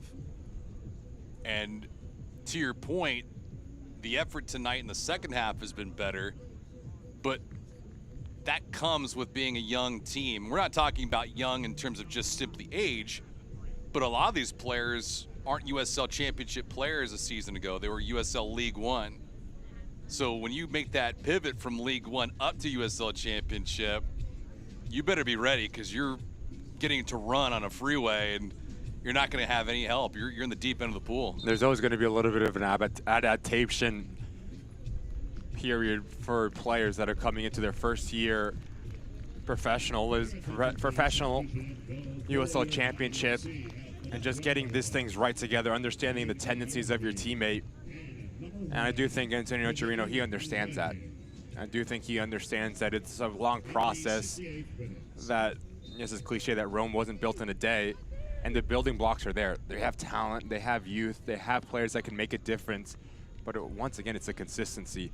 And consistency can mean numerous of different things, whether it's the performance within the game or performance from game to game, or just a performance in terms of the discipline, right? There's principles that you want to play, and you want to be compact in your defensive structure. You want to be expansive when you're on the ball. We haven't really seen that. We've seen glimpses of it for Miami FC within their 5 games being played thus far. But how do you get a whole game of football And that when you get the experience of understanding what USL Championship is all about, the adversity that you're going to face, the teams, the quality that you're going to face, little things like that make a massive difference as the team is developing. Gavilanes looking for his own brace, elects to not take the shot, was feeding it to Lopez and broken up. Kadim Ndiaye into the match between the pipes now for Miami FC. First appearance here in 2024.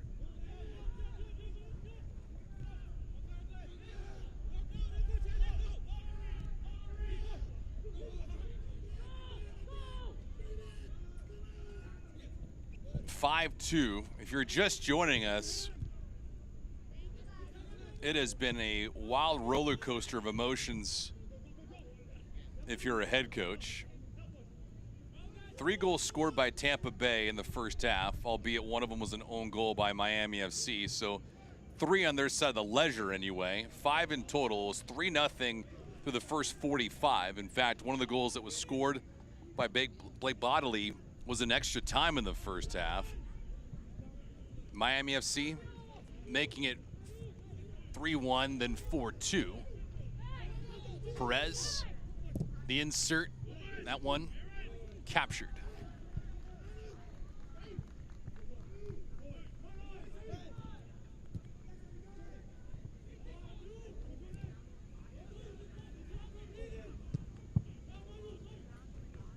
Some DA between the pipes now for Gagliardi, and can only hope for Gagliardi he's okay to perform next week if he's called upon. Lofted up. Damien Rivera, who's in now, sport number 8. He replaces Cal Jennings. Jennings could take a bath if he needs to. Get ready for next week if need be, but a rest is in order. And he'll be well celebrated in the locker room for Tampa Bay when this thing is over with. Brace here tonight. Rivera from Cranston, Rhode Island, making his 5th appearance of the season. First season with Tampa Bay, as you see the fans looking on here at FIU Soccer Stadium. We go from the turf to the grass tonight. Fans young and old,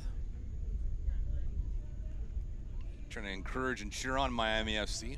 I haven't seen too many fans from Tampa Bay and the St. Petersburg area make their way down. Hilton bends this one in, played out. Bodley, miss it there.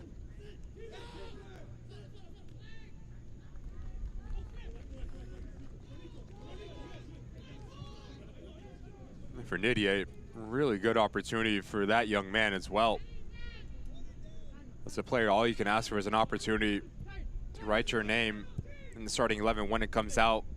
And like we mentioned, hasn't been the best of days for Gagliardi, so the door has to be a little bit open in terms of the availability for the goalkeeping position.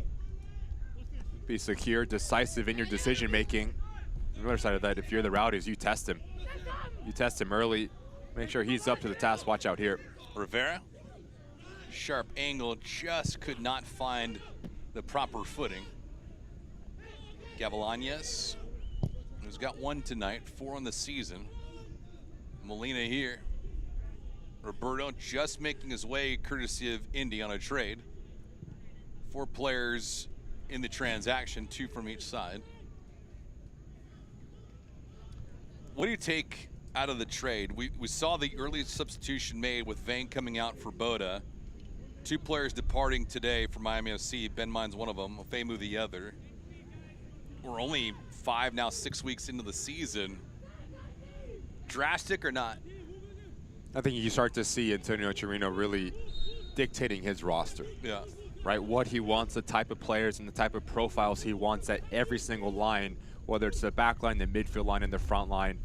I mean, you look at Danny Barbier, a player that is tall in stature but very comfortable with the ball at his feet. So now he gives you the ability to either play center back, or if you want to play into a 3-back system, and a 3-back system. Yeah. And then you have Molina, and he's showing you the ability to beat players 1v1, whip balls into dangerous areas. Watch out, it's a foul there. Bodley scooting around. Boda, yellow card, the second one tonight, and he will depart, exit stage left. Boda's night is over and done with, and now Tampa Bay with a commanding 3-goal lead, now playing a player up. Blake Bodily that is being challenging Miami FC from minute 1 to minute 74. The ability to skip by players, that long touch, missed time challenge from Boda. No need if you're ready on a yellow card. It's silly, it's immature, and it's inexperienced showing. He's already going into a lot of trafficked area. And now down 5-2, now down a man as well for Miami FC. Bad to worse for the home side.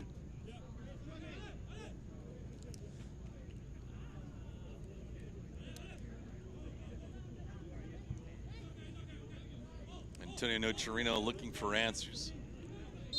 So many questions, though, for him and his staff. Now their patience has been tested. Hilton looking for that back post. It's an element of coaching, Ricky, that every man or woman that's leading a team needs to display, and that is a level head, even when things have gone bad.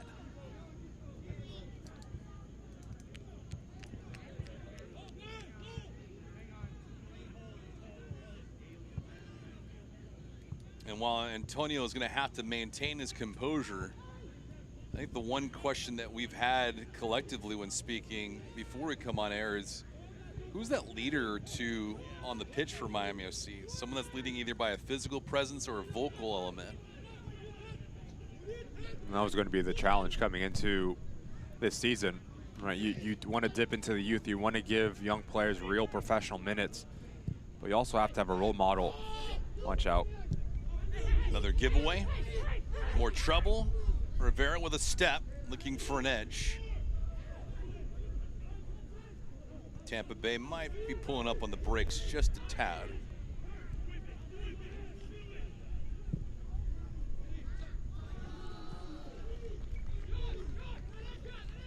We also want to have a leader in the locker room, going back to our conversation. Someone that's going to echo what Antonio was saying when he goes to the whiteboard. A player that's going to show by example on the field, that's going to keep the standard high, the intensity high, because the head coach can only do so much. Oh yeah, you know if Antonio can lace him up, he certainly would right now. Next USL Championship match for Miami FC will be on April the 20th, but before that occurs, they have a date with South Georgia Tormenta on April the 17th. That's going to be a US Open Cup match. Kickoff time from South Florida will be at 7:30 Eastern. For Tampa Bay Rowdies, their next matchup in USL Championship action is April the 20th against El Paso. So they're well on their way to capturing their second win of the season, and they'll improve their record to 2-0-3. For Miami FC, they're in danger of being winless in their last 5 and falling to 1-4-1.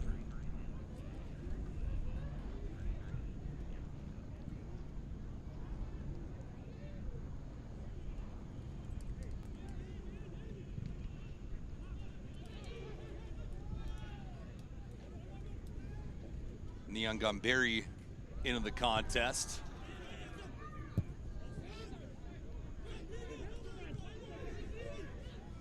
So a couple of changes for both clubs. Charlie Dennis, who has not played at all, in fact, didn't play in the preseason, now finding some time, getting his feet wet. There were 2 guys that were highly praised. Dennis, one of them in the offseason, who had 11 goals last year that saw no activity. Leo Fernandez, who we haven't even mentioned yet, Ricky, he got blown out last year. He ruptured his Achilles during preseason, so 2023 was a complete wash for him. And the unfortunate thing was he was the USL Championship Player of the Year in 2022. And he's going to be a very interesting piece for Robbie Nielsen going forward. If you can capture that form of his MVP year, just a talent for the Rowdies as Andrew Booth makes way. I did think he was a bright spot for Miami FC throughout this match, especially when he went a line higher. Watch out here. Andrew Booth has a very good feel for the game. Play what it gives you. Just roams the CC's fin, just goes and finds the game. As a withdrawn number 10, player that's shown 1 goal on the season. So now you bring in DePaula in replace of him. So what's his impact look like? How quickly can he get up to speed? Lopez with a 2-hand shove. And Gavilanes giving that ball up for Lopez. He might have been more obliged to run with that ball and go on it with a deeper approach and maybe take a shot towards target.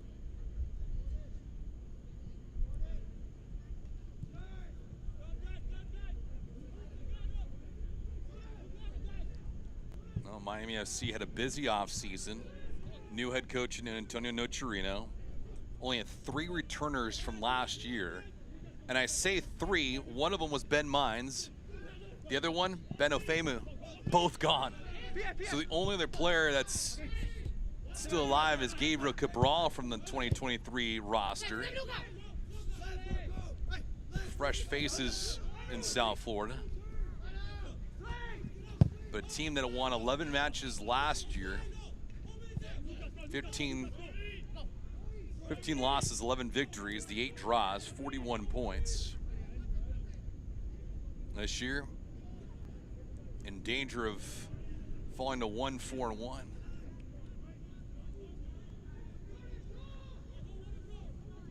Now, it's not like they open up the season against a bunch of cupcakes. So that's one thing I guess you can take away from it. It's not like you're getting beat up by bottom feeders. But you played well against Orange County. Could not hold the lead twice in that one. Played with 2-2 draw. Lost to Sacramento 1-0. Weren't really in it against Charleston. Hartford got the better of you 3-2. And then you had the lone victory against Colorado Springs to open up the season.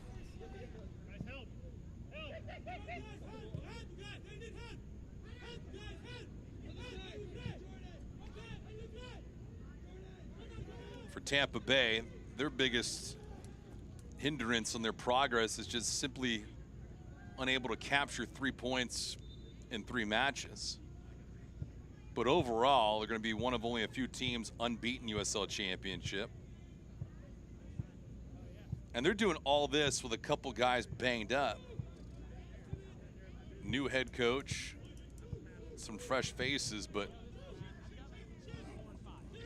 keep playing like this, they're going to be world beaters. There's a reason why. You talk about the Eastern Conference. They're always at the top. Blue City, now Charleston Battery as of late. Only the 3 teams that you would expect to be there in the end, battling for a trophy. Just the talent, like I was talking about earlier, for Robbie Nielsen. The depth, players that have come in, players that can contribute and maybe be starters at every single USL Championship side if they were not playing for the Rowdies. That's why it's a destination club that players want to come in and play in St. Petersburg. You like the Gulf side of Florida, don't you? I like all parts of Florida. Give me the sun and the water. That's the right answer, man. That is the right answer. Give me the sun and the water. Spoken like a man coming from Minnesota, right? Well played. Been really impressed with Molina as well. That's formed in this short amount of time, a nice little relationship between him and Gavilanes. Players that are very crafty on the ball, like to combine. So something, if you are Antonio Nocerino, to highlight how comfortable those two have been since Molina stepped on the field. Miami playing down a player.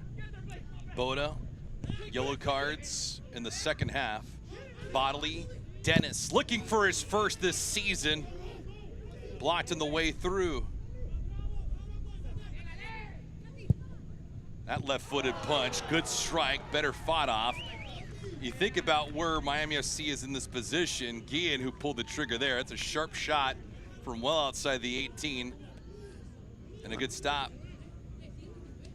Good first touch out of his body. Has eyes for that far post.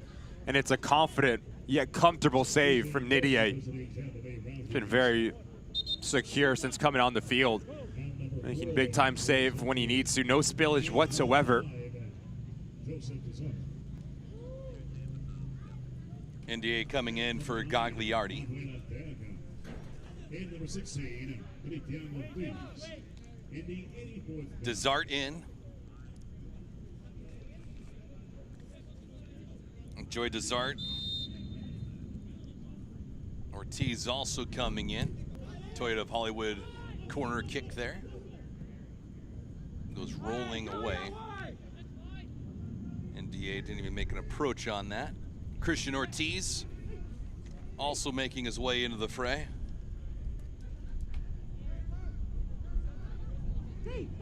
Manjoma's night's over with. Perez and Cal Jennings. 3 changes for Tampa Bay, 4 of them for Miami FC.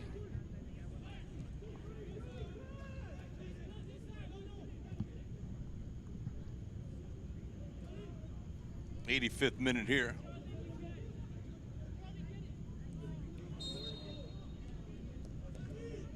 Post-game show will be following this match in full time. Ricky and I will have full-time stats, a lot of highlights, maybe a story or two, and then we'll break for next week. And a short turnaround for Miami FC. They have the US Open Cup, and then they play Birmingham Legion on April the 20th. So they have 2 matches on the 17th and 20th. See if Dennis takes this. He does. Into the box header. And DA with a good stop there on that goal line. Lasso, who's been fantastic defensively, might as well reward the big guy in the attacking third. Always going to be an intended target for us. Lasso, how dominant he is in the air. A good ball in from Charlie Dennis. Doesn't need to put too much pace behind it if you're Lasso. Just guide it into a corner. And you get your 6th goal for the Rowdies, straight at NDA. And like I mentioned earlier, there's no spillage from that young man whatsoever. Confident and secure goalkeeping since stepping onto the pitch. Hey!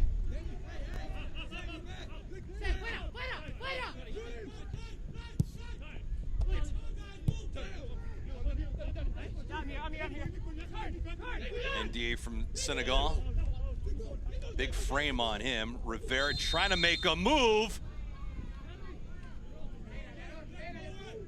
Ricky, you look at this point in the contest, and for Tampa Bay, plenty of guys getting some late work, and they're keeping their foot on the gas pedal.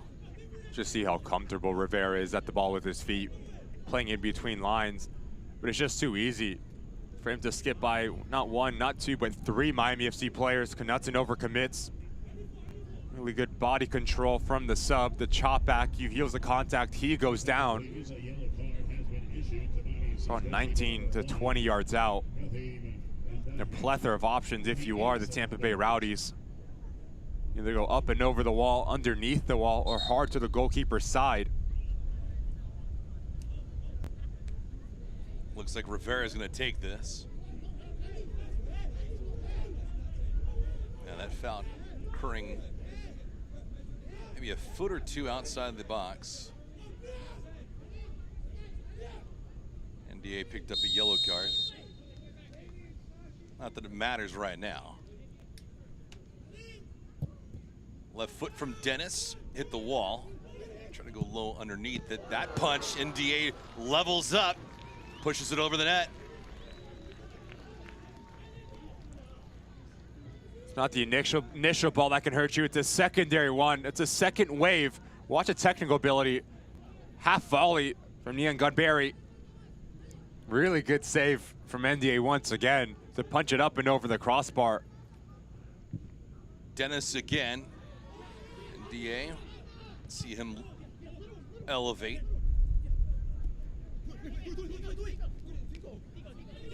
Rivera. Just separation, plenty of real estate. You feel like another goal is looming for Tampa Bay. That cross, a hair off the mark.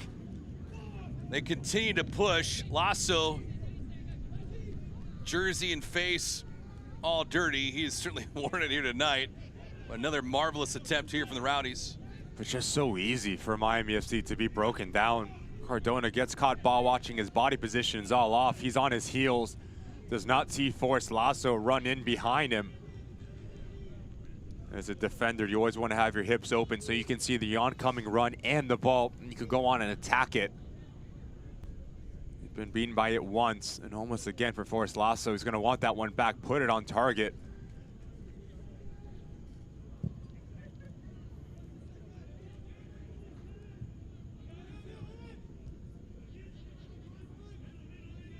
Nearing full time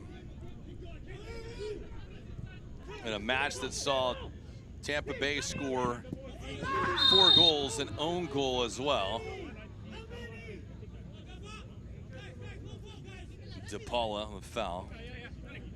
Miami FC been playing a man down since the 70th minute. Boda, who picked up a second yellow card. 2 yellow cards in this half. Both inexcusable. Tampa Bay going to improve their record to 2-0-3. Miami FC is going to fall to 1-4-1. Dennis, who's been serving the ball well here tonight in his limited time. That one had nobody around in green and gold for Tampa Bay.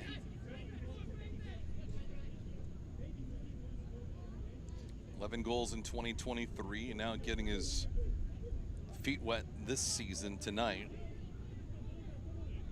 Take a little while to get the cardio up. There's being in shape, and then there's being in game shape.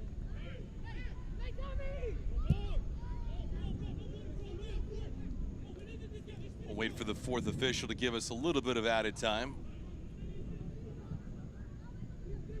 It will be 4 minutes.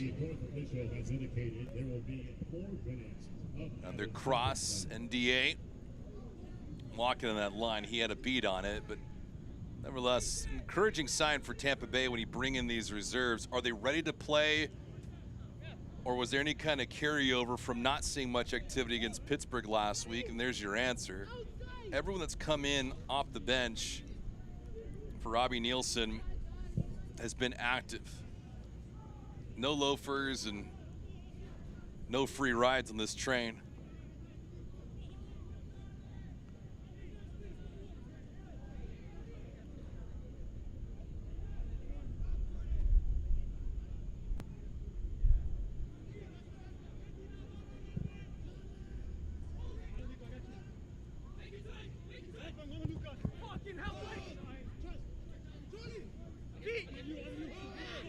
Bodley, who's had a stellar night.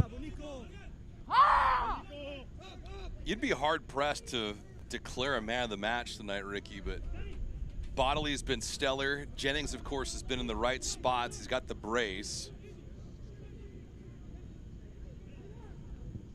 And despite the fact he's conceded 2 goals, Jordan Farr made a couple of miraculous saves and a strong stop. Dennis here, no.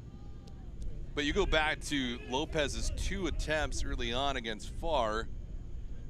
He makes those saves, turns the game in a strong motion towards Tampa Bay. But if he concedes 1 or both of them, I mean, like you said at half, this game could be drastically different. Can be completely different. But that's why if you are the Tampa Bay Rowdies and their front office, you go out and get a Jordan Farr. Yeah. Right, to make saves like that, to be able to really change games and make his impact felt in a positive manner. It denies Lopez at the doorstep not once but twice. You go back on the other end and you find the back of the net. Now your lead is doubled. Little things like that make a massive difference as you progress in the season. But from front to back, from top to bottom, the Tampa Bay Rowdies have been professional in their approach and their execution. Maybe had a little bit of a drop off in terms of their intensity and their focus, as you can see, 2 goals. But from minute 1, by far the better side. Well, they have outscored Miami FC now in their last 6 matches, 14-4. They're going to improve the all-time series matchup, 11 up, 5 down with 7 draws.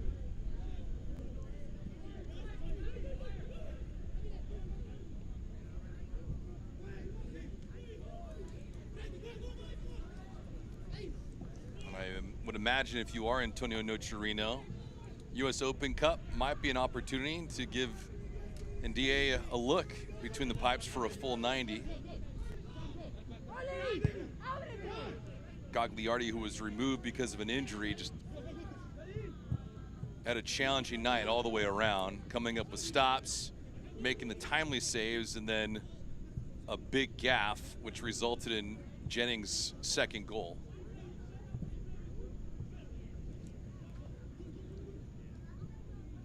Shots in this contest, 19-6 in favor of Tampa Bay. 10 shots on goal to 5 for Miami FC. And expected goals, 2.4 to 0.66. So have they deserved their fate? Yes, they have. You can see that for both clubs, in fact.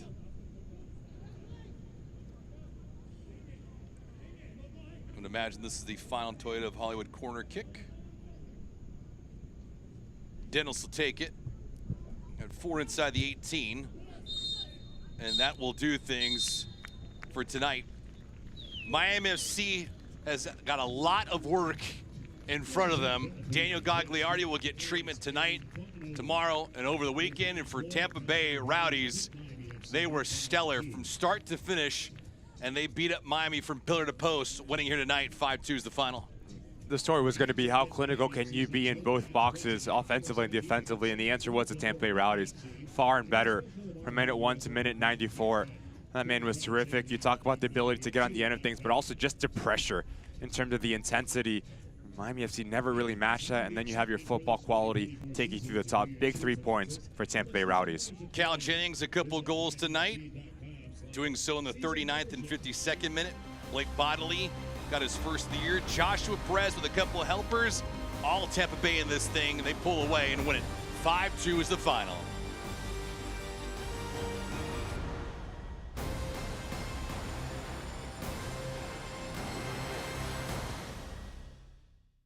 Over 2,000 Toyotas are in stock and on their way to Toyota of Hollywood. Get our lowest price on every Toyota, including Corolla, Camry, Highlander, Tacoma, and RAV4. Like a Corolla LE, not $24,000, $17,975. We'll pay you up to $2,000 over Kelley Blue Book value for your trade. That's $2,000 more than it's worth at Toyota of Hollywood on 441 between Hollywood Boulevard and Sheridan Street. Open till midnight.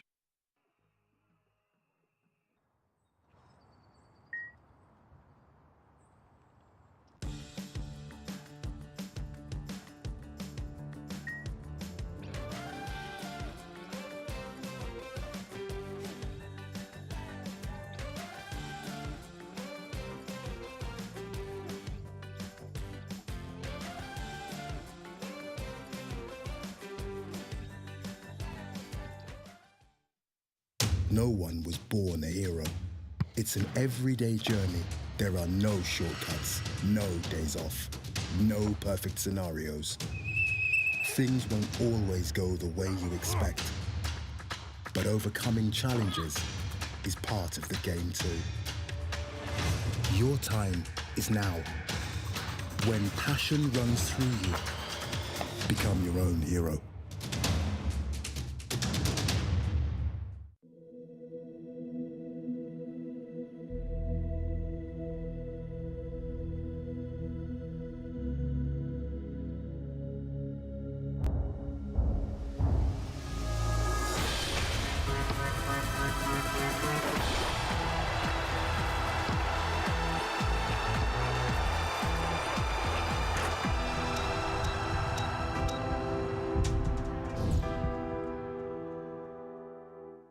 I'm attorney Julian Rudolph. I founded JR Law in 2017, and since then, I've recovered millions of dollars for my injured clients. If you've been injured, I'll handle your case personally from start to finish. Call me today at 877-GET-JR-LAW. Young, hungry, determined, no icons, products of our environment, predators. This is our moment. We are Miami FC.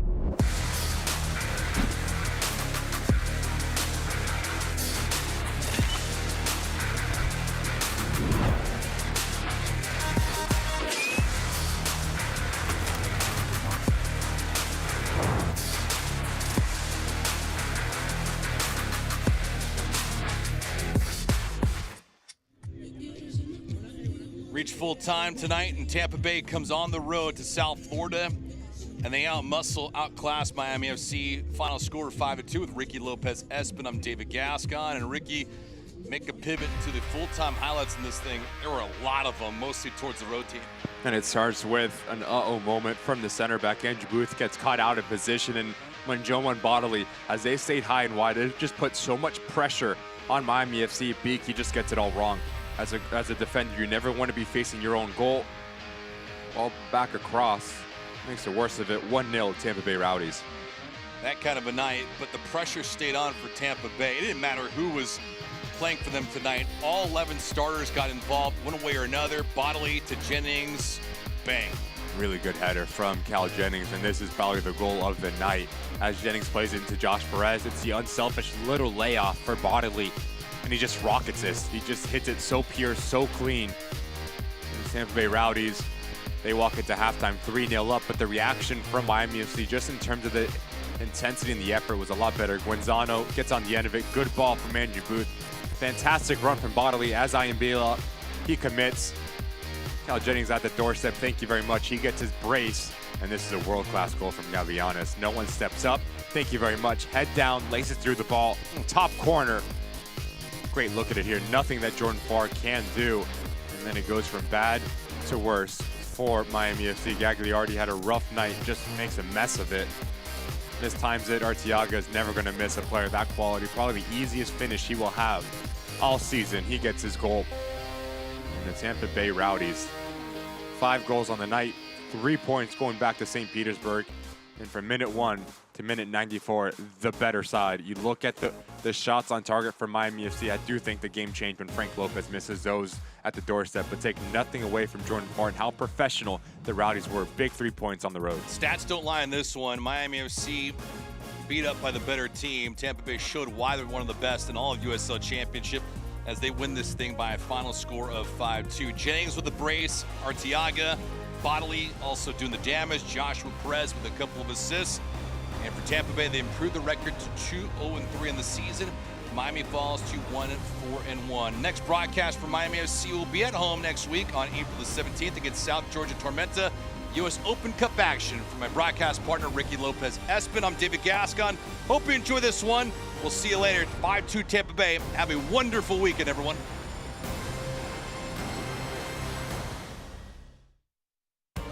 This copyrighted telecast of the United Soccer League Championship cannot be retransmitted, rebroadcast, or reproduced without the expressed written consent of the United Soccer League Championship.